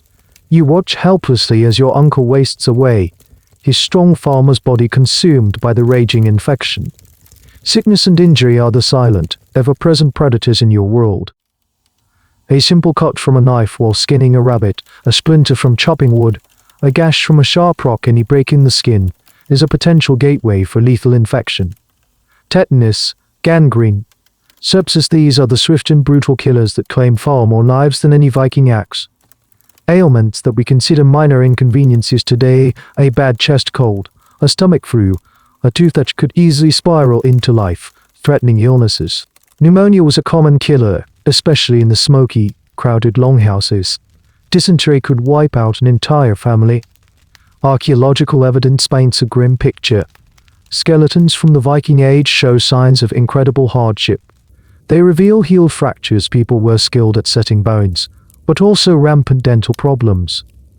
Teeth are worn down to the nub from a gritty diet, and abscesses and infections were common. Imagine the agony of a severe toothache with no dentist, no painkillers beyond a chew of willow bark, and the very real possibility of the infection spreading to your jaw and bloodstream. Skeletons also show high rates of degenerative arthritis from a lifetime of hard physical labor, as well as evidence of parasitic infections discovered from analyzing soil samples from ancient latrines. The question of life expectancy is a complex one, and historians debate the specifics. While some individuals certainly live to a ripe old age, your grandfather is proof of that the average life expectancy at birth was brutally low, perhaps only around 30 or 35th. This number is skewed by incredibly high rates of infant and child mortality. Surviving your first few years was a major victory. If you made it to adulthood, you had a decent chance of living into your 40 seconds, or 50 seconds, or 50 seconds. But your body would be a roadmap of old injuries, chronic pain, and worn-out joints. One night, the fever finally breaks. Your uncle lies still and quiet, his breathing shallow. For a hopeful moment, you think he might be getting better, but the stillness is not that of healing. He has succumbed to the infection. He is dead. The grief in the longhouse is heavy and real, but it's mixed with a grim sense of inevitability. Death is a constant companion, not a shocking stranger. There is no wailing and tearing of clothes. The sorrow is a quiet, stoic thing. The women gently wash his body and dress him in his best tunic, one that had been saved for such an occasion. They comb his hair and trim his beard. It is a final act of care and respect. Now your family has a new, terrible grievance. Your uncle did not just lose a duel, he was killed by the wound inflicted in that duel. In the unforgiving calculus of the blood feud, this is no different from being struck down on the spot. The neighbor is now, in your family's eyes, a murderer. The debt of honor has been compounded with a debt of blood. Revenge is no longer a matter of pride, it is a sacred duty. Your grandfather gathers the men of the family around the fire. His face is like a mask carved from old wood. "He was my son," he says. His voice thick with a grief that is all the more powerful for its restraint. His death will not go unanswered. He looks at each of you in turn, his gaze resting longest on your father and your older cousins. The message is clear. The time for legal maneuvering is over. The time for legal maneuvering is over. You are no longer just a farmer. You are part of a vendetta. The death of your uncle casts a long, dark shadow that even the coming of spring cannot fully dispel, but the change of seasons is a force more powerful than grief. The snow begins to melt, first in dirty, slushy patches, and then in rushing torrents that swell the streams. The oppressive gray sky occasionally breaks, allowing for moments of brilliant, pale blue sunshine. The air loses its biting edge, replaced by the smell of damp earth and new life. You can step outside without bracing for a physical assault from the cold. This is the Scandinavian summer. It is not a time for lazy vacations and leisurely picnics. It is a frantic, desperate race against time. The growing season is short, perhaps only 3 or 4 months long, and every single moment of daylight must be exploited to prepare for the next long dark winter. The relative idleness and confinement of the winter months are replaced by a period of frenetic, back-breaking labor that starts before sunrise and ends long after sunset. The fields, finally free of snow, need to be plowed. This is where your family's most valuable animal, the single ox, earns its keep. You walk behind the crude wooden plow or ard, guiding it as the ox leans into its yoke. The ard doesn't turn the soil over like a modern plow, it just scratches a furrow in the ground. You have to go over the field twice, once in each direction, to properly break up the soil. It's exhausting work for both you and the ox. They quit the strain. Once the fields are plowed, the sowing begins. Barley and oats are your staple crops. You walk the furrows, scattering the precious seeds from a leather bag, praying for the right balance of sun and rain. A drought could wither the seedlings in the field. Too much rain could rot them. Your entire survival for the next year depends on the success of this single harvest. Every member of the family is involved. The children are tasked with scaring away birds that try to eat the newly sown seeds. The work doesn't stop at the fields. The vegetable garden near the longhouse needs to be tended. You grow cabbages, onions, peas, and beans, hardy vegetables that can be stored or dried for the winter. The women forage in the woods and meadows for wild greens, berries, and mushrooms, supplementing your meager diet. The livestock, finally released from the longhouse, must be taken to high summer pastures, a practice that frees up your home fields for growing hay. Someone, often a younger member of the family, has to spend weeks or months living in a simple hut in the mountains, guarding the animals from predators and milking them daily. And then there's the hay. Hay is life. It's the fuel that will keep your precious livestock alive through the next winter. Every suitable meadow must be sithed, the hay raked and left to dry in the sun, then gathered and stored in a barn or a haystack. Haymaking is a communal effort, a race against the unpredictable summer rain that could ruin the entire crop. Amidst this whirlwind of agricultural activity, a strange and wonderful little piece of Viking life happens. They played games. When there was a rare moment of downtime, perhaps on a long summer evening, people would gather to play. Archaeologists have found numerous board game pieces, most famously for a game called HNE for TFL or King's Table. It was a strategic game, a bit like chess, where one player with the central king piece tries to escape to the edge of the board, while the other player, with more pieces, tries to surround and capture him. It's a game of asymmetric warfare, a reflection of a world where one often faced overwhelming odds. Finding a beautifully carved hollowbone game piece in a dig is a poignant reminder that these people were not just grim survivalists, they had moments of leisure and intellectual challenge. But how often could you afford such a moment? That's the question historians ponder. Was it a daily pastime or a rare treat? The brief summer is also a time of repair and construction. The turf walls of the longhouse, damaged by winter frosts, need patching. The roof thatch needs to be renewed. New fences are built. And most importantly, the feud with your neighbor is never forgotten. It simmers beneath the surface of every summer task. While you are toiling in the fields, you see them toiling in theirs. You are close enough to see their faces, to hear the distant sound of their voices. There is no open hostility. You might even exchange a curt nod if you pass on the path to the fjord. But the knowledge of the blood debt hangs between you. Every interaction is freighted with suspicion. Did their cattle wander into your hay meadow by accident? Or was it a deliberate provocation? Did your cousin stare at their son for a second too long? The summer, with its long days and intense labor, offers a temporary distraction. It pushes the need for revenge into the background. You are too tired at the end of the day to think of anything but sleep. But the anger is not gone. It's just being stored, like the hay in the barn, waiting for the right moment. The harvest must be brought in. The family must be fed.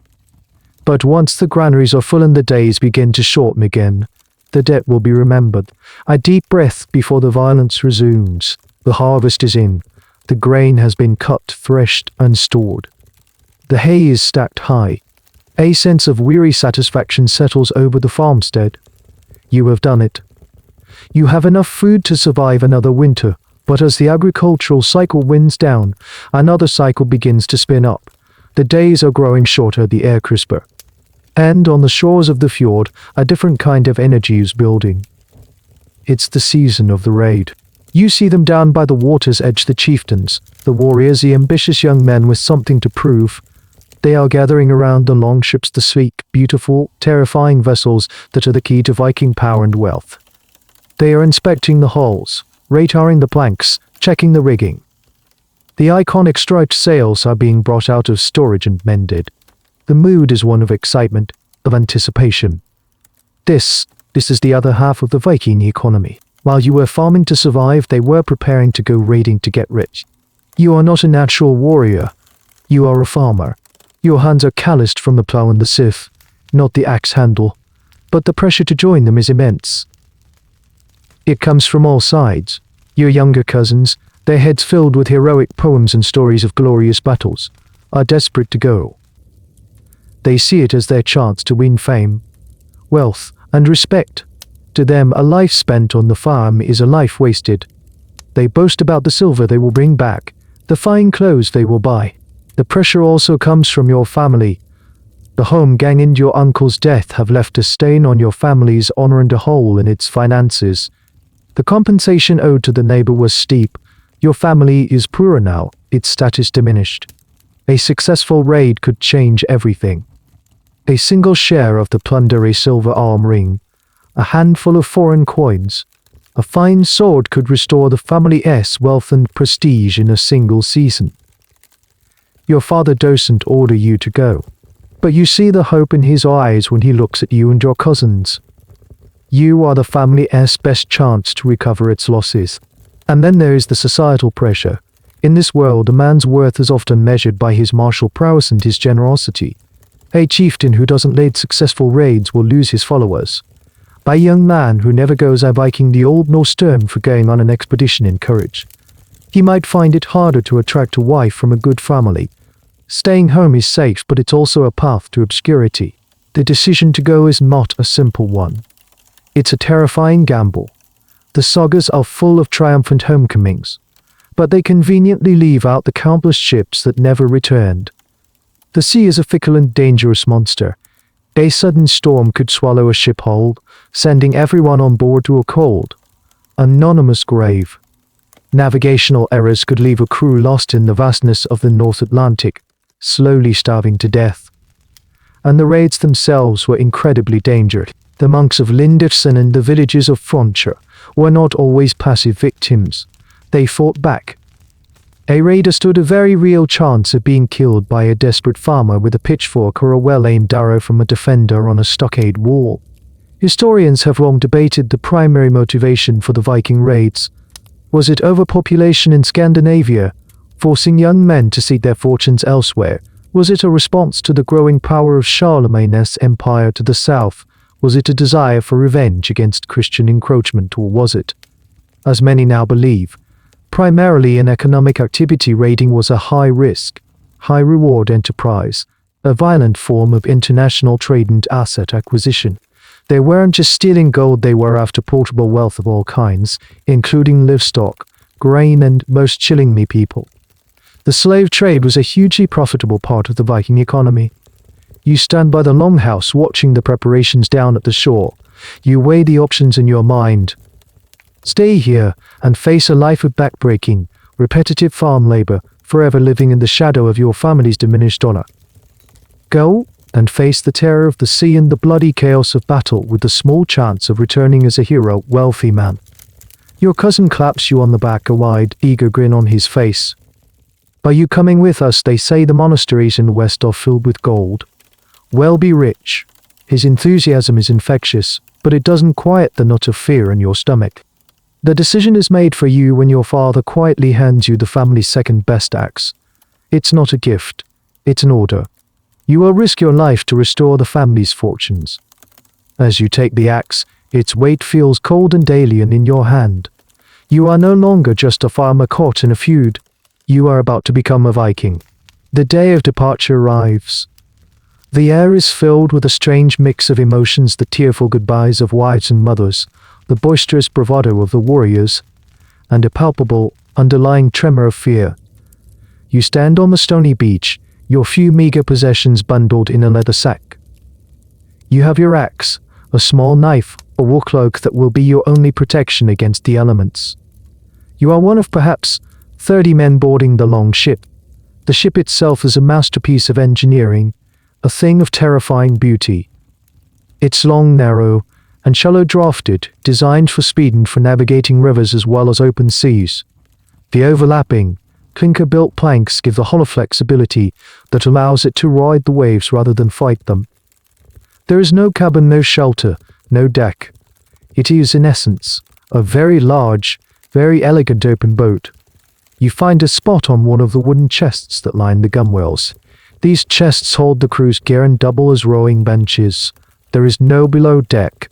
Everything and everyone is exposed to the wind, the rain, and the sea.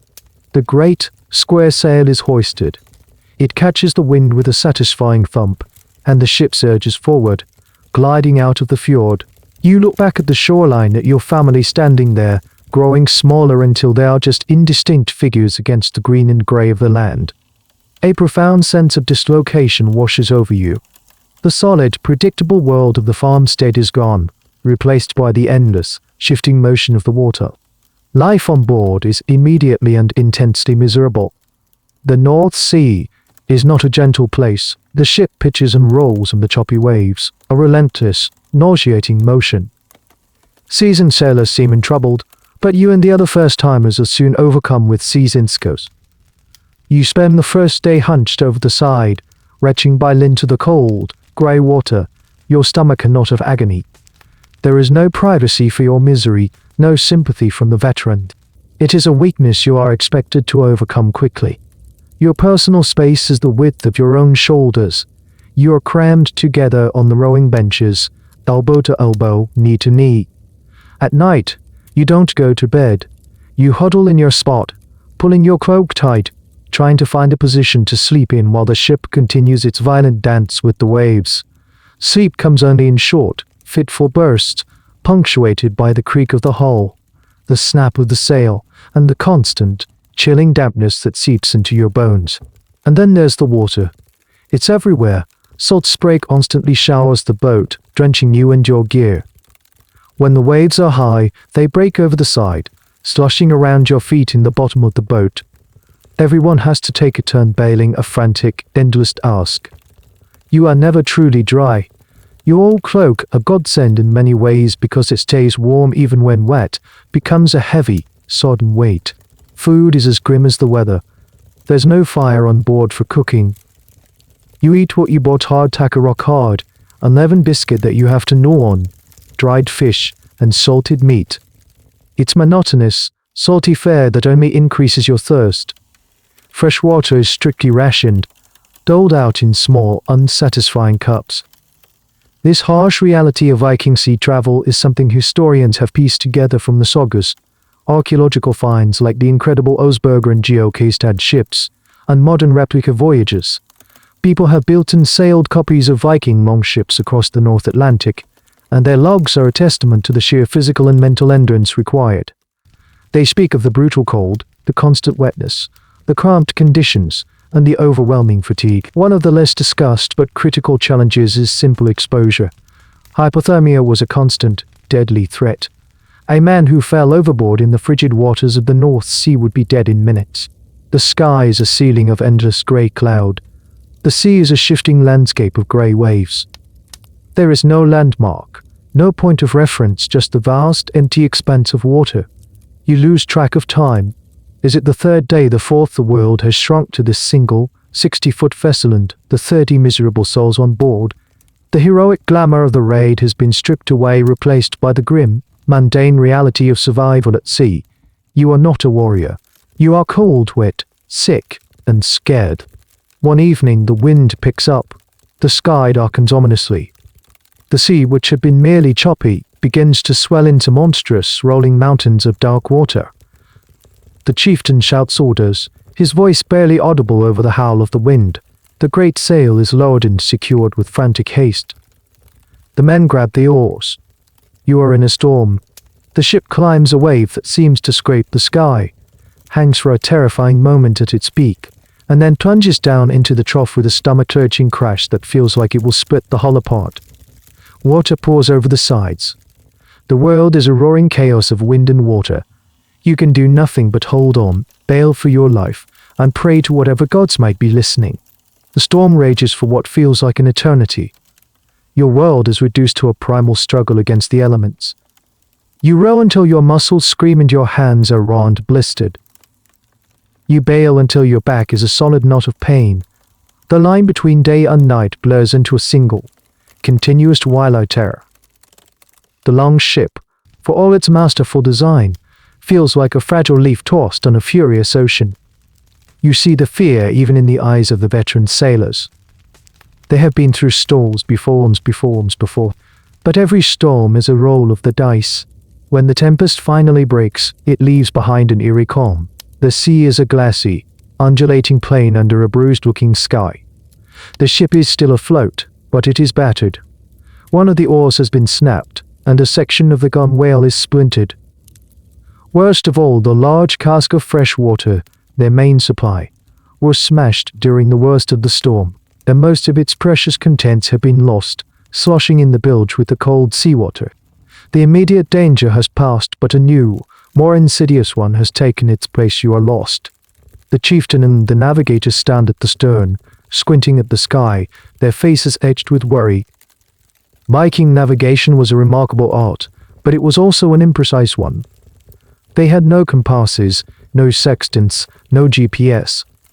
Their primary tool was the sun. On a clear day, they could use a device like a sun compass, a simple but clever tool that determines shadow and a set of carved marks to determine direction. But the sky has been a solid sheet of cloud for days. What about at night, or on cloudy days? This is where the historical record gets murky and the debates begin. The sagas speak of a mythical solar sign and a sunstone that could reveal the sun's position even through thick cloud cover. For centuries, this was dismissed as fantasy. But modern science has shown that certain types of crystal, like cordierite found in Scandinavia, can polarize light, allowing one to pinpoint the sun's location with surprising accuracy, even when it's obscured.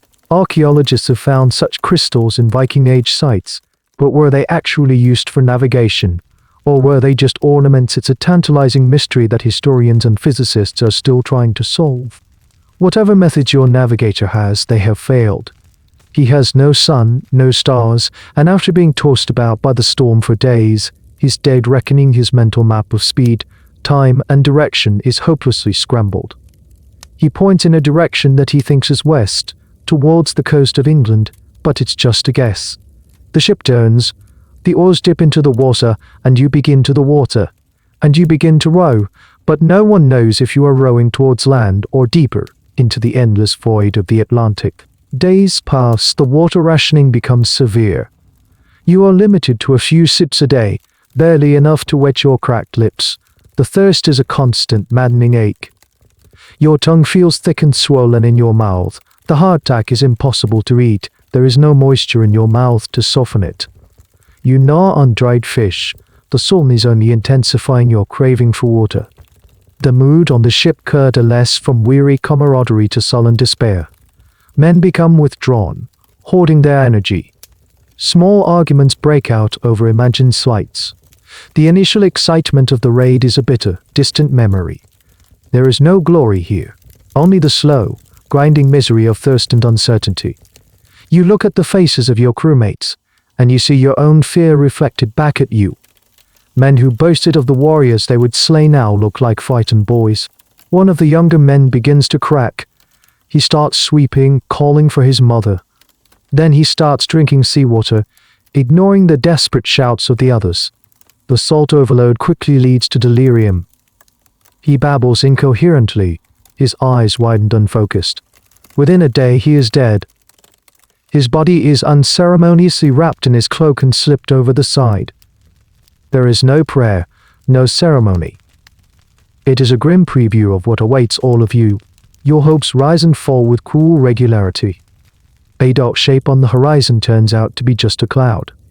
A flock of seabirds raises a brief cheer, but they are oceanic birds that can live for weeks far from land. You start to see things that aren't there: a distant shoreline, the sail of another ship. Your mind, starved of water and hope, is beginning to play tricks on you. This was the unwritten story of the Viking Age. For every successful raid that made it into a saga, how many voyages ended like this? How many long ships, their crews dead from thirst or starvation, simply drifted on the currents until they were broken apart by a storm, their existence erased from history. This is the terrifying flip side of the Viking expansion. The same ships that allowed them to reach Newfoundland and the Caspian Sea also allowed them to get hopelessly, fatally lost in the vast wilderness of the ocean.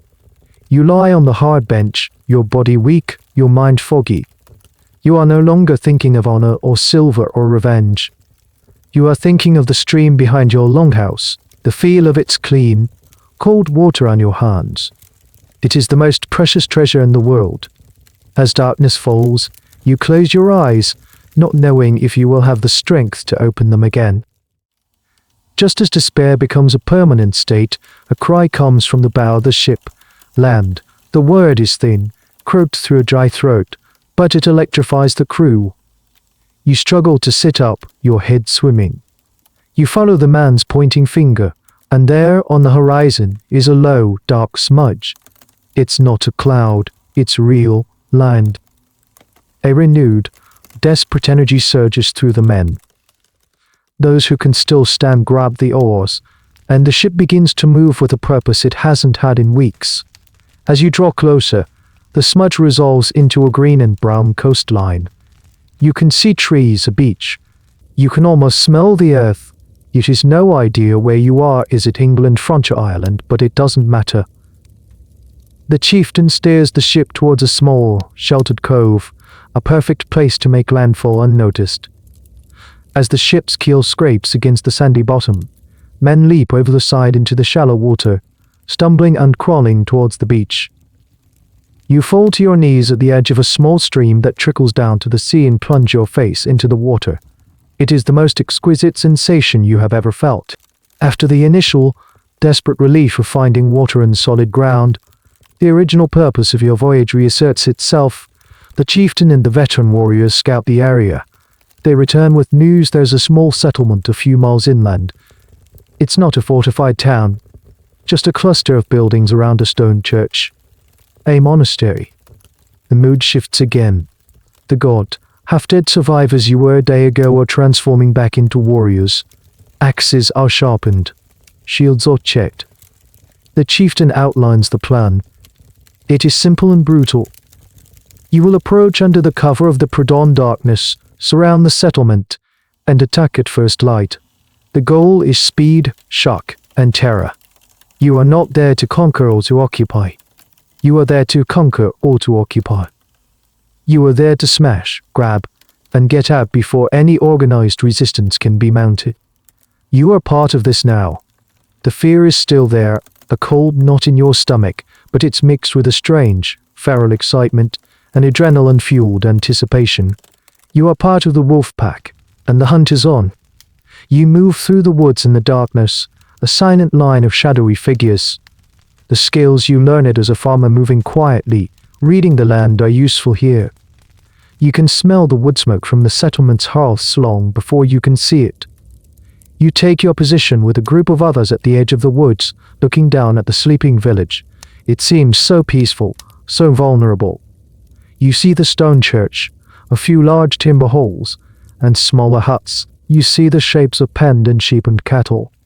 The signal is given, a low hoot of an owl, imitated perfectly by the chieftain. And then chaos erupts. With a blood-clushed scream that is meant to paralyze the enemy with fear as much as to bolster your own courage, you charge out of the woods. You are screaming too, the sound tearing from your raw throat. The attack is a whirlwind of terrifying efficiency. The doors of the holes are kicked in. The sleeping inhabitants, monks in their dark robes, local farm families who work the monastery lands are woken not by a rooster's crow, but by the sight of bearded, axe-wielding madmen bursting into their home. Your role is simple. You are not one of the seasoned warriors leading the charge. You are part of the second wave, tasked with rounding up valuables and livestock. You run into a small workshop. A man, a craftsman of some kind, is there, frozen in terror. He holds up his hands, babbling in a language you don't understand. You shove him aside, your eyes scanning for anything of value. You see a silver candlestick on a table, a few bronze tools. You grab them, stuffing them into your sack. Your heart is pounding in your chest, a frantic drumbeat against your ribs. This is the reality of a Viking raid, a topic of much study and debate. Were they all mindless, bloodthirsty berserkers? Probably not. The sagas suggest that raids were often strategic and pragmatic. Dead people can't be sold as slaves, and a completely destroyed settlement can't be raided again next year. The violence was often targeted and tactical. They would kill anyone who resisted, and make a brutal example of a few to terrify the rest into submission. A key debate is how organized these raids were. Was it a chaotic free-for-all, or did the chieftain maintain strict control? Ensuring all the loot was collected to be divided later, the evidence suggests the latter was more common. This was a business operation, not a riot. You see a warrior drag a young woman out of a hut. She is screaming. He throws her towards the center of the village, where a growing group of terrified captives is being held under guard. They will be the most valuable part of the plunder. You try not to look at her face. You move towards the church, the main target. The doors have been smashed open. Inside, the veteran warriors are doing their work. You see them tearing a golden cross from the altar, stuffing richly embroidered vestments into sacks. A monk lies dead on the stone floor, his head split open. He must have tried to resist. The air is filled with the sounds of screaming, the splintering of wood, and the lowing of frightened cattle. You are no longer a farmer. You are not even the scared, seasick boy on the boat. You are a predator, a wolf in the fold, your senses overwhelmed by the violent, terrifying, and strangely exhilarating chaos of the raid. And a small, dark part of you is starting to enjoy it. Now, let's pause. Let's rewind the last few minutes and switch lenses. The story doesn't belong to the raider alone. Let's step out of your character as the emerging Viking warrior and into a different pair of shoes. The rough, damp wool of the invader is gone. Instead, you feel the coarse, simple linen of a monk's habit against your skin. You are Brother Adon. You are not a warrior. You are a man of God, a scholar, a farmer. Your greatest adventures are found in the pages of the illuminated manuscripts you so painstakingly copy in the scriptorium. Your fingers stained with ink, not blood. Your longhouse is a dormitory cell, small and Spartan, but it is your own. It is a space of profound peace. You are awakened not by the gentle tolling of the matins bell, which calls you to the first prayers of the day, but by a sound you have only heard in your darkest nightmares, a collective, inhuman scream that seems to come from all directions at once. It is the sound of the wolf pack descending. Before you can even process what is happening, the flimsy wooden door to your cell is kicked in with a sound like a thunderclap. A man stands silhouetted in the doorway. He is huge, a giant clad in furs and leather, his face obscured by a thick, wild beard. He holds an axe in his hand, its crescent-shaped blade gleaming faintly in the pre-dawn gloom. He smells of the sea, of sweat, of wet wool, and of something else, something wild and dangerous. You have heard the stories, the terrified whispers from other coastal communities. The Northmen, the heathens. You never truly believed they would come here. Not to your quiet, insignificant corner of the world. Terror, stark and absolute, paralyzes you. Your heart hammers against your ribs so violently, you think it might break. Your breath catches in your throat. You cannot scream. You cannot move. This is a level of fear you did not know was possible. It is the primal terror of the prey animal in the presence of the predator. The man grunts something at you in a harsh, guttural language you do not understand. He shoves you out of your cell and into the main cloister. The scene there is one of pure pandemonium. Your brothers, men you have lived and prayed with for years, are being dragged from their cells. Some are frozen in fear like you. Some are weeping. Brother Michael, the elderly librarian, tries to reason with one of the invaders, holding up his hands in a gesture of peace. The Viking simply backhands him across the face, sending him sprawling to the ground. The invaders move with a terrifying purpose. They are not a mindless mob, they are a team.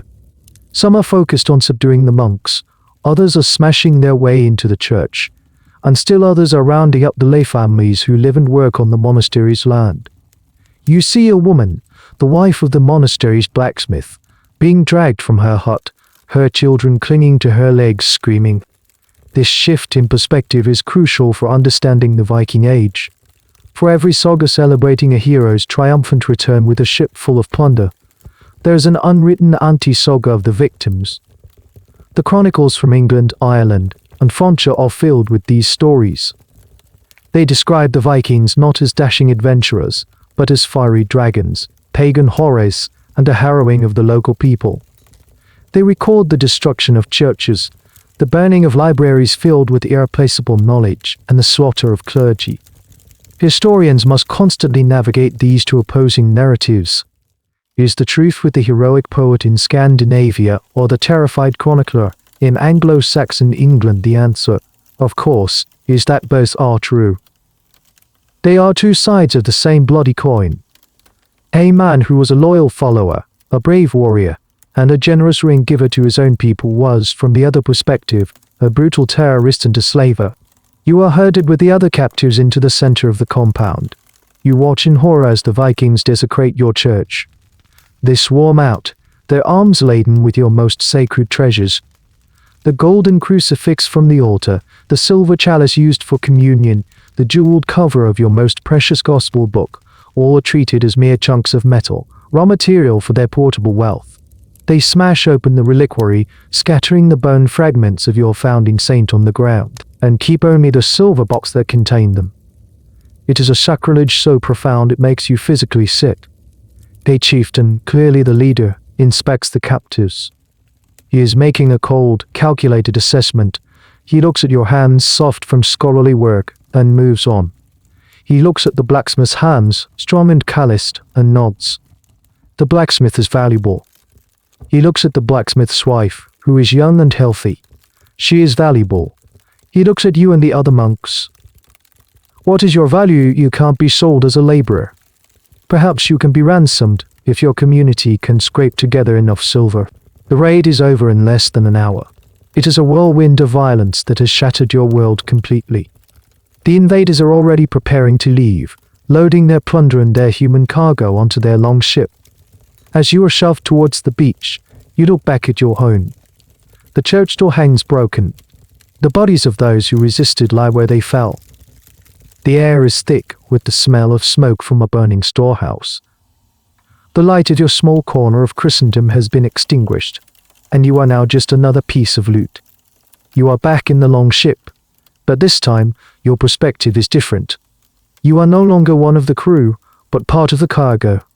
You are huddled in the bottom of the boat with the other captives, the monks, the women and children. You are tied together, your hands bound in front of you. The space is even more cramped, the misery more profound. The smell of fear is a tangible thing, sharp and sour. The victorious Vikings are in high spirits. They pass around skins of ale taken from the monastery stores, their laughter loud and boisterous. They examine their loot, their fingers tracing the intricate patterns on a silver chalice, weighing a heavy gold cross in their hands. They don't see these objects as sacred. They see them as bullion, as portable wealth. The value is in the weight of the metal, not the artistry or the religious significance. Your journey as a captive, a thrall, has begun. Thralldom, or slavery, was an integral and brutal part of the Viking economy. People were one of the most valuable commodities a raid could yield. They were captured and transported back to Scandinavia or sold in the vast slave markets that flourished in places like Dublin in Ireland or Hideby in southern Denmark.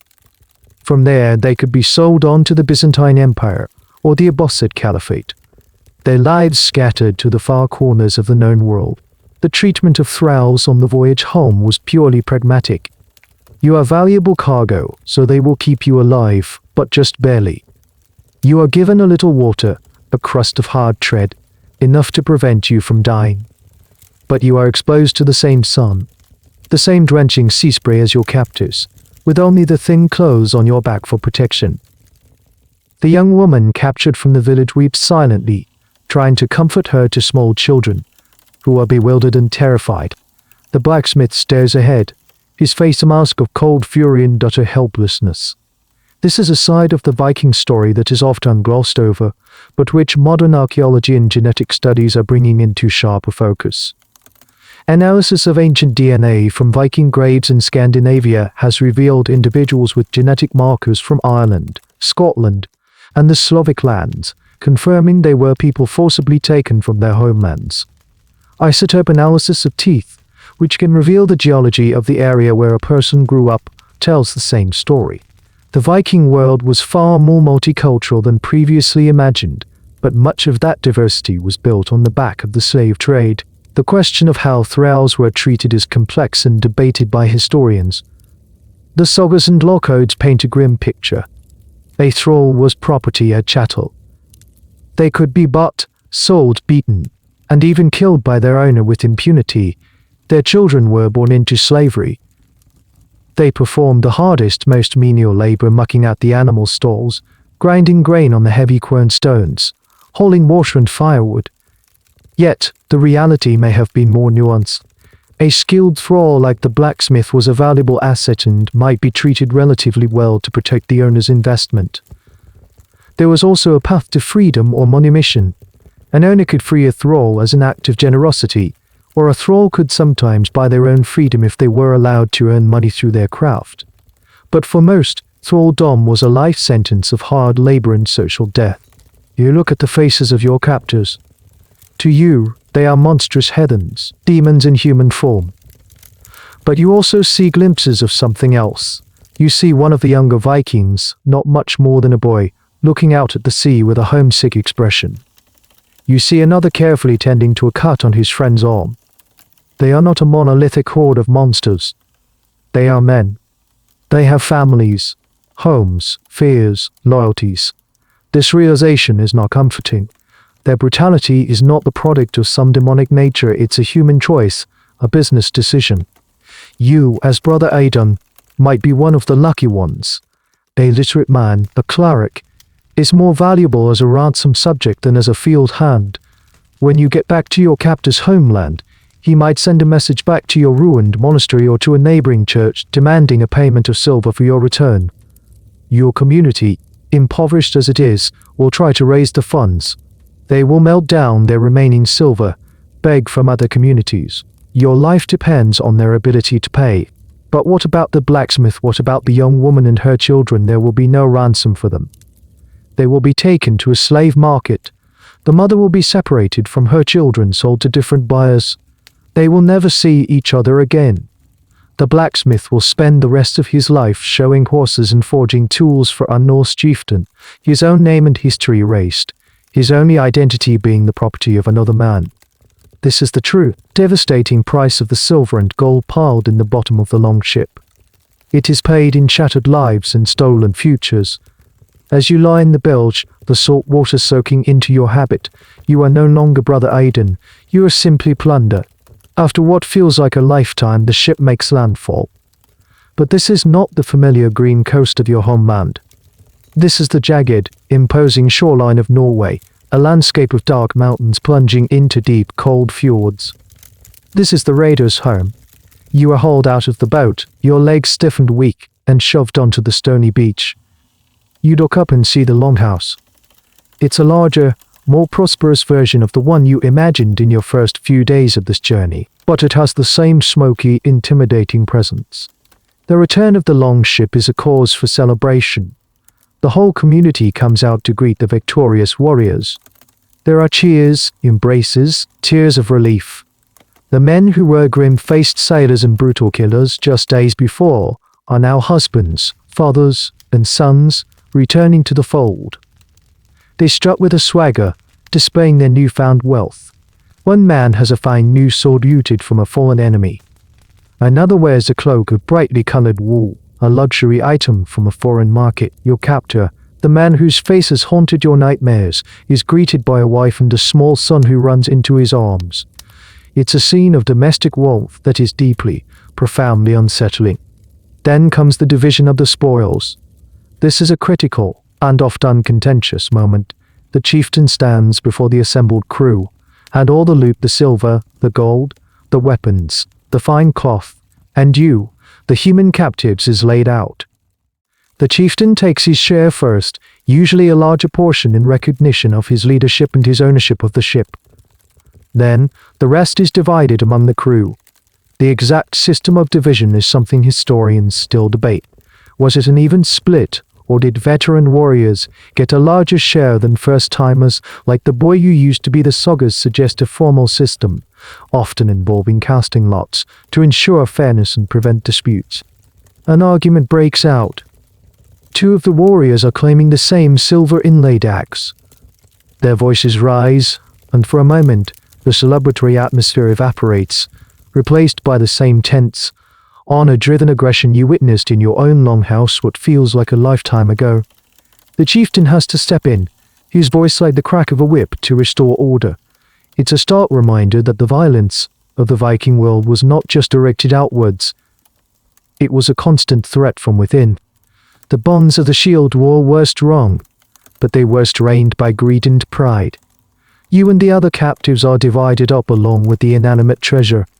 You are now the property of the man who captured you. The blacksmith is given to another warrior. The young woman and her children are claimed by the chieftain himself. You are separated, your small, terrified community of victims broken apart. You are truly alone now, a stranger in a strange land, a piece of property. The next few days are a blur of fear and disorientation. You are put to work doing menial tasks around the farmstead. You, who once spent your days illuminating God's word, are now hauling manure and chopping wood. You are given scraps of food, the same bland porridge as the lowest members of the household, and you sleep on a pile of straw in a cold, drafty outbuddling. But your story takes a different turn from that of the others. Your owner is not a fool. He knows a monk can be worth more in ransom than in labor. A traveling merchant, a man who plies the trade routes between Scandinavia and the Christian kingdoms, is consulted. A message is drafted. It will be a long and uncertain process. The merchant might not reach your homeland for months. The message might get lost. Your community might not be able to pay. For now, you are stuck in this limbo, a slave with a price tag. The raid is over, the wealth has been brought home, but the consequences continue to ripple outwards. The newfound riches change the dynamics of the community. Your captor, now wealthier, commands more respect.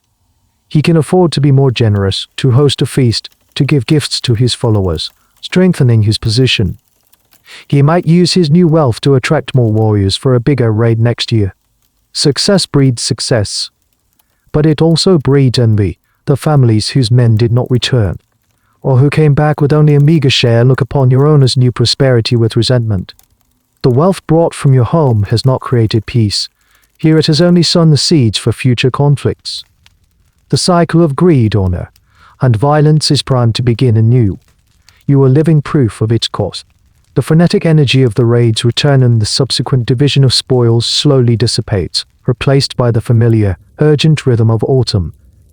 The long ships, the beautiful, deadly instruments of summer's violence, are carefully dragged to shore. They are covered with hides and propped up for the winter, their raiding days over until the sea thaws again. The entire community seems to exhale, turning its collective focus from the wider world back inward to the farmstead and the fjord. But the light is changing. Each day, the sun arcs a little lower across the southern sky. The evenings arrive sooner, the mornings later. The brilliant, long-lasting daylight of the summer is now a rapidly dwindling resource. The vibrant greens of the landscape have faded to muted browns, ochres, and greys. A sharp, new edge has crept into the wind, a promise of the cold to come. In the mornings, the ground is rimmed with a delicate lacework of frost that crunches underfoot. This is the final, frantic scramble before the siege.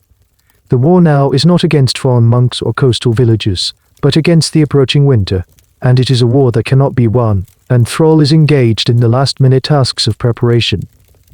You, the captive brother Aidan, are part of this labor, but you are at its lowest rung. Your hands, once soft from holding a stylus, are now round cracked from holding stones to patch the foundation of the longhouse. You are tasked with stuffing the gaps between the wall timbers with a mixture of moss, mud, and animal hair to keep out the relentless drafts. It is cold, filthy work.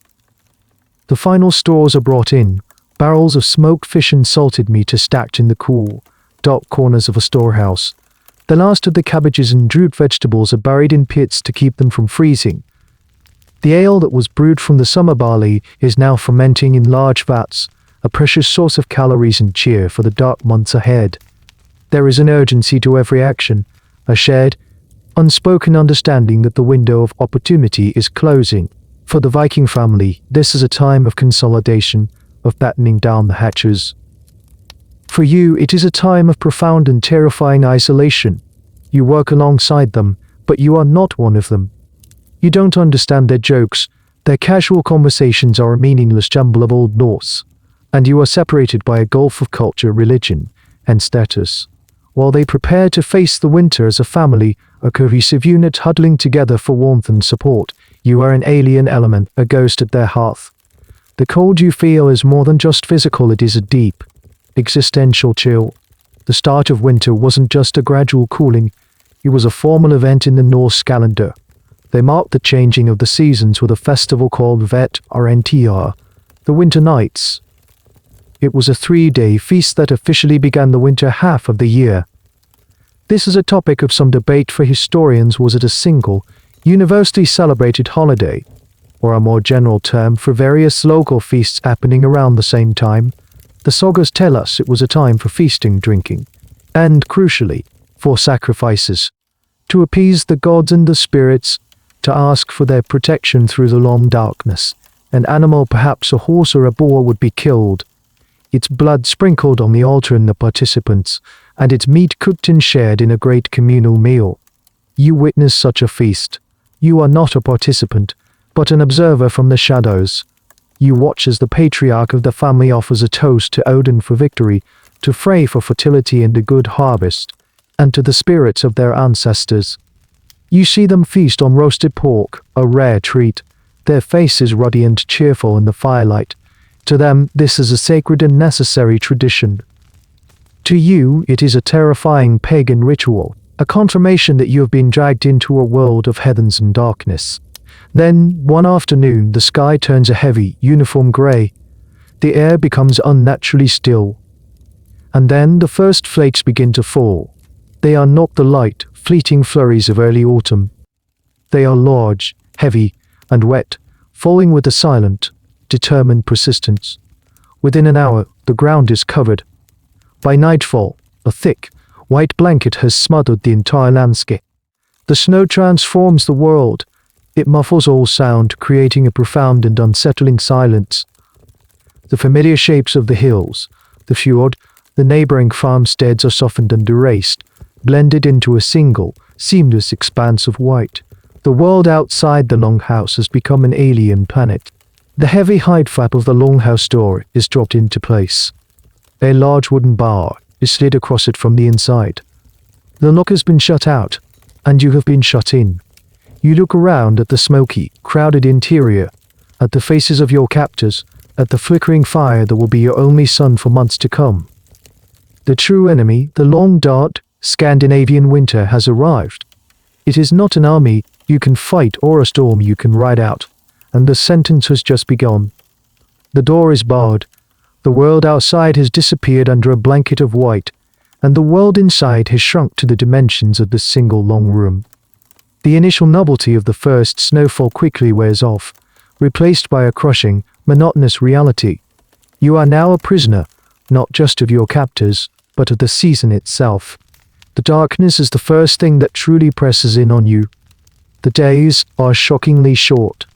The sun, a pale, low-hanging disk, might only skim the horizon for a few hours before vanishing again, leaving the world in a perpetual twilight that quickly deepens into a long, profound night.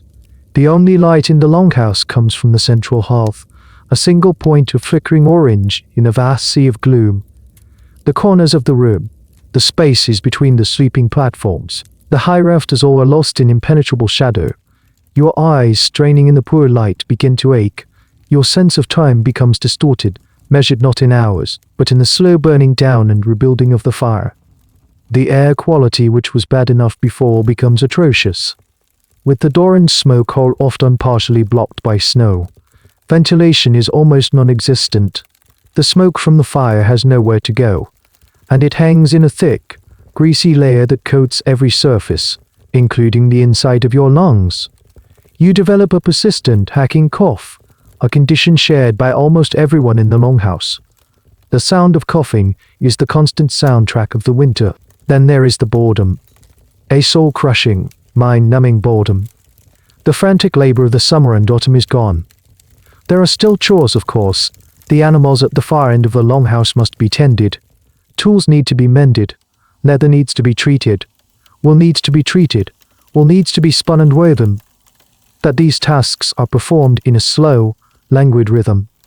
There is no urgency. There is nowhere to go, nothing to do. The days stretch out into an endless repeating loop.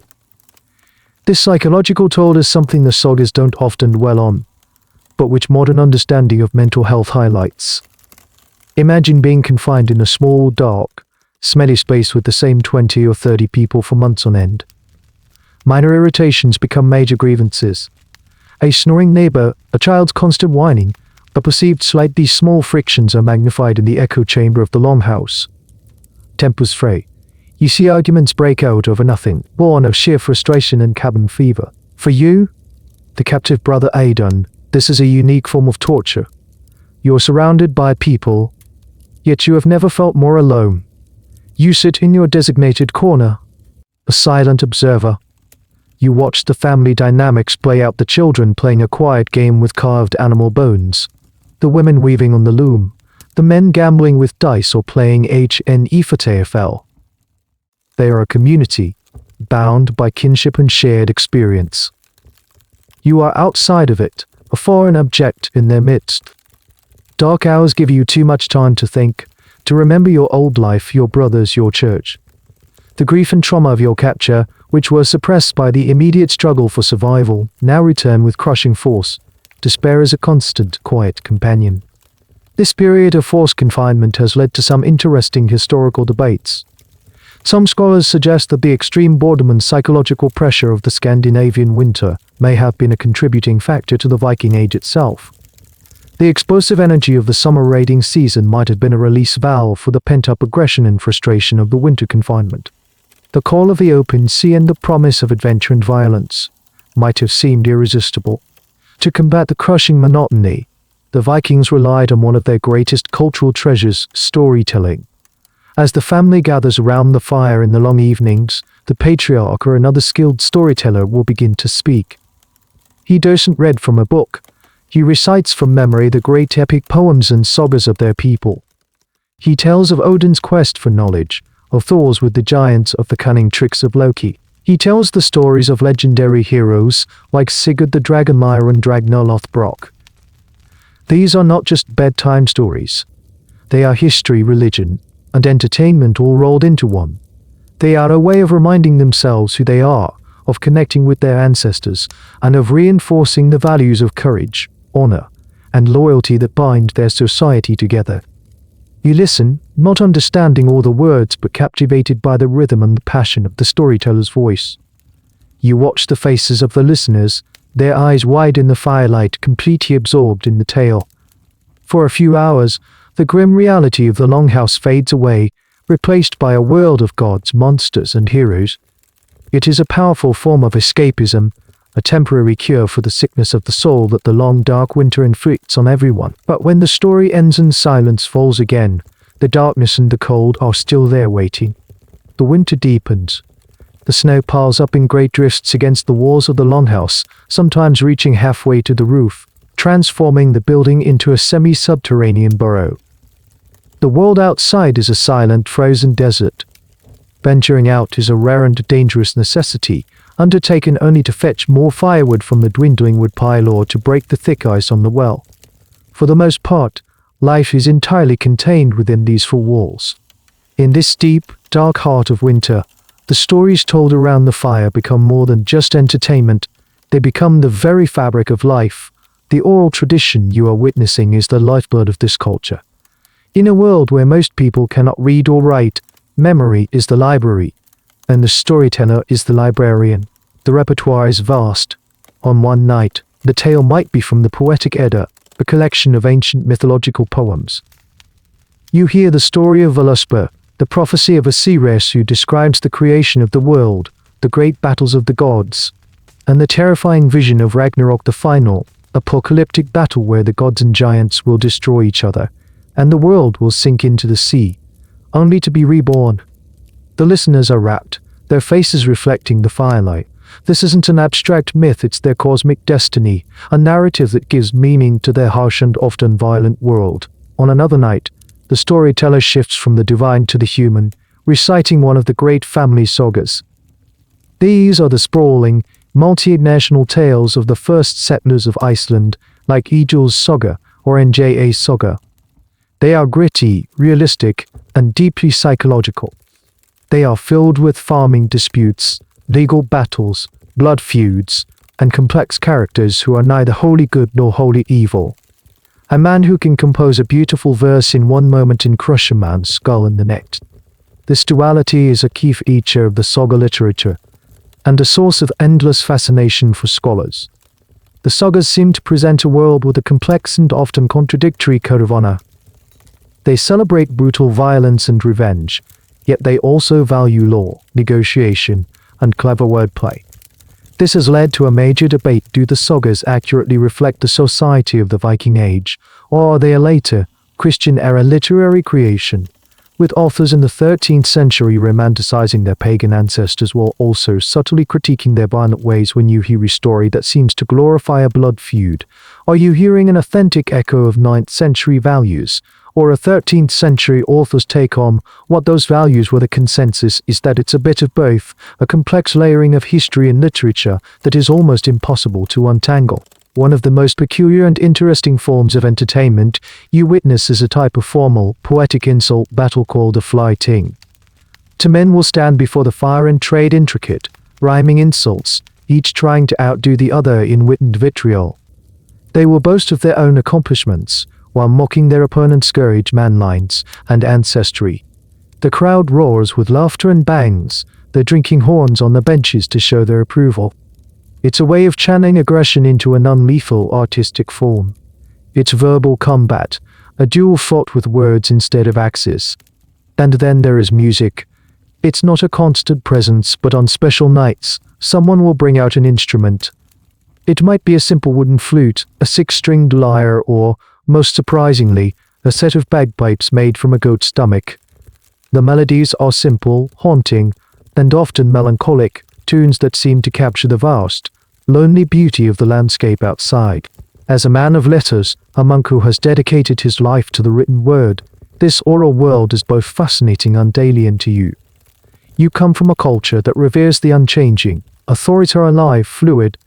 The storyteller might change a detail, add a flourish, or tailor the narrative to the mood of the audience. The story is a living, breathing thing, recreated with each telling. You realize that this is how they survive the darkness. It's not just the stored food and the warm fire. It's the stories. The stories remind them of their shared past and their collective future. They provide a moral compass, however strange and violent it may seem to you. They turn a crowded, smoky room into a grand hall filled with gods and heroes. They are the light that pushes back against the endless winter night. As you sit in your corner, an unwilling audience member, you are witnessing the forging of a culture in the crucible of darkness. You are learning that a people are not just defined by what they do, but by the stories they tell themselves about what they've done. The change, when it comes, is almost imperceptible at first. It's not an event, but a subtle shift in the quality of the light. One afternoon, you notice that the gloom in the longhouse seems a little less absolute, that the sun's brief appearance above the horizon lingers for a few minutes longer than it did the week before. A few days later, you hear a new sound from outside, the gentle drip, drip, drip, drip of melting icicles. A collective sigh of relief, unspoken but deeply felt, seems to pass through the longhouse. The mood begins to lift. The oppressive weight of the winter, which had settled into everyone's bones, starts to feel a little lighter. People's movements become a little quicker, their voices a little brighter. The first major sign of the turning season is the return of the birds. A lone gull crying over the fjord, its call sharp and clear in the still air, is a sound more welcome than any music. It is a messenger from the outside world, a confirmation that the sea is beginning to break free from its icy prison. Soon, the men of the household unbar the great door. It takes several of them to push it open against the heavy, compacted drift of snow that has sealed it shut for months. The light that floods in is shocking, almost painful to your darkness-accustomed eyes. You step outside with the others, blinking in the brilliant glare of the sun on the snow. The air is still cold, but it has lost its vicious, life-threatening edge. It feels clean, fresh, and full of promise. The world is being reborn. The snow is receding, revealing patches of muddy, sleeping earth. The streams, once silent under thick ice, are now swollen and drawing with meltwater. The landscape, which had been a monotonous canvas of white, is slowly regaining its color and texture. This is a time of cautious optimism, but also of taking stock. The winter has taken its toll. The food stores are low. The grain sacks are nearly empty, the barrels of salted fish scraped clean. You have survived but barely. An older man in the family, who had been struggling with a cough all winter, succumbed to it a month ago. He was buried in the frozen ground. A cairn of stones marking his grave until a more formal burial can take place, their ribs showing after months of living on meager fodder. The family has been diminished by death and by hardship. This brings us to one of the last, lingering questions that historians have about Viking life. What was their emotional landscape like? The sagas are famously laconic and understated when it comes to feelings. A character might be described as not glad when he is, in fact, consumed by furious grief. Was this just a literary style? Or does it reflect a culture that valued stoicism and the suppression of outward emotion? Did they feel the same joy and relief at the coming of spring as we would imagine? It's hard to say for certain. But as you watch a small child laugh with pure delight as he splashes in a puddle of meltwater, you suspect that the fundamental human emotions of hope and relief are truly timeless. For you, Brother Adon, the spring brings a new and terrifying uncertainty. The sea is now open for travel. The merchant who took the ransom message for you months ago could, in theory, return at any time. Every ship that appears on the horizon sends a jolt of mixed hope and fear through you. Will it bring the silver for your freedom, or will it bring nothing, sealing your fate as a thrall for life or worse? Will your captor simply decide that he is tired of waiting and sell you at the local market to the first bidder? Your fate is completely out of your hands. One day, a ship does arrive. It's the merchant. A tense negotiation takes place on the beach between him and your captor. After much haggling, a bag of silver is exchanged. You are free.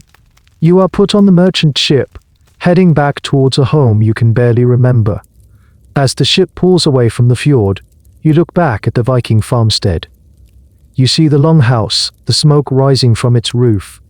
You see the people, your captors, your reluctant hosts, preparing their fields for the spring planting. You see the longships being uncovered and prepared for another season of raiding. The cycle is beginning again. You have survived a year in their world. You have woken in their smoky darkness, eaten their meager food, felt their scratchy clothes, witnessed their brutal justice and their tangled honor.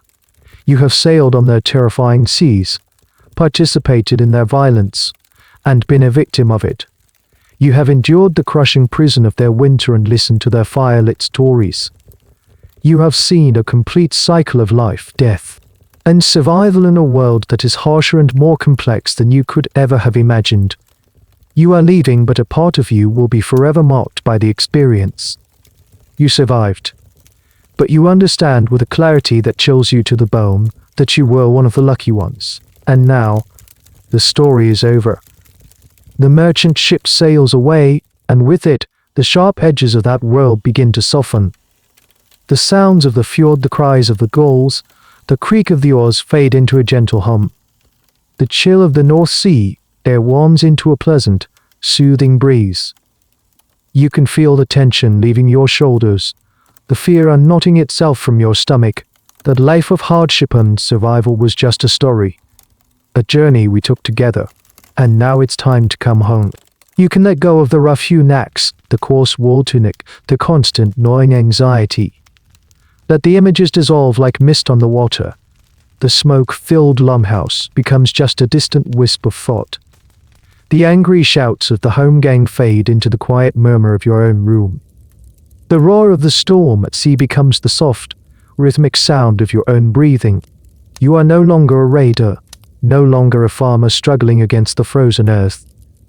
You are here now, safe in your own space. Feel the softness of your own bed, the gentle weight of your blanket. There is no cold seeping through the walls, no smoke stinging your eyes. There is only peace, a deep, quiet peace that you have earned. The journey is done. You can rest. Let your mind drift on the calm, quiet waters of the fjord, not as a place of danger, but as a placid, silver mirror reflecting a sky full of gentle, sleeping stars. Let the current carry you, slowly, softly, towards the shores of slumber. The end of the article. Good night.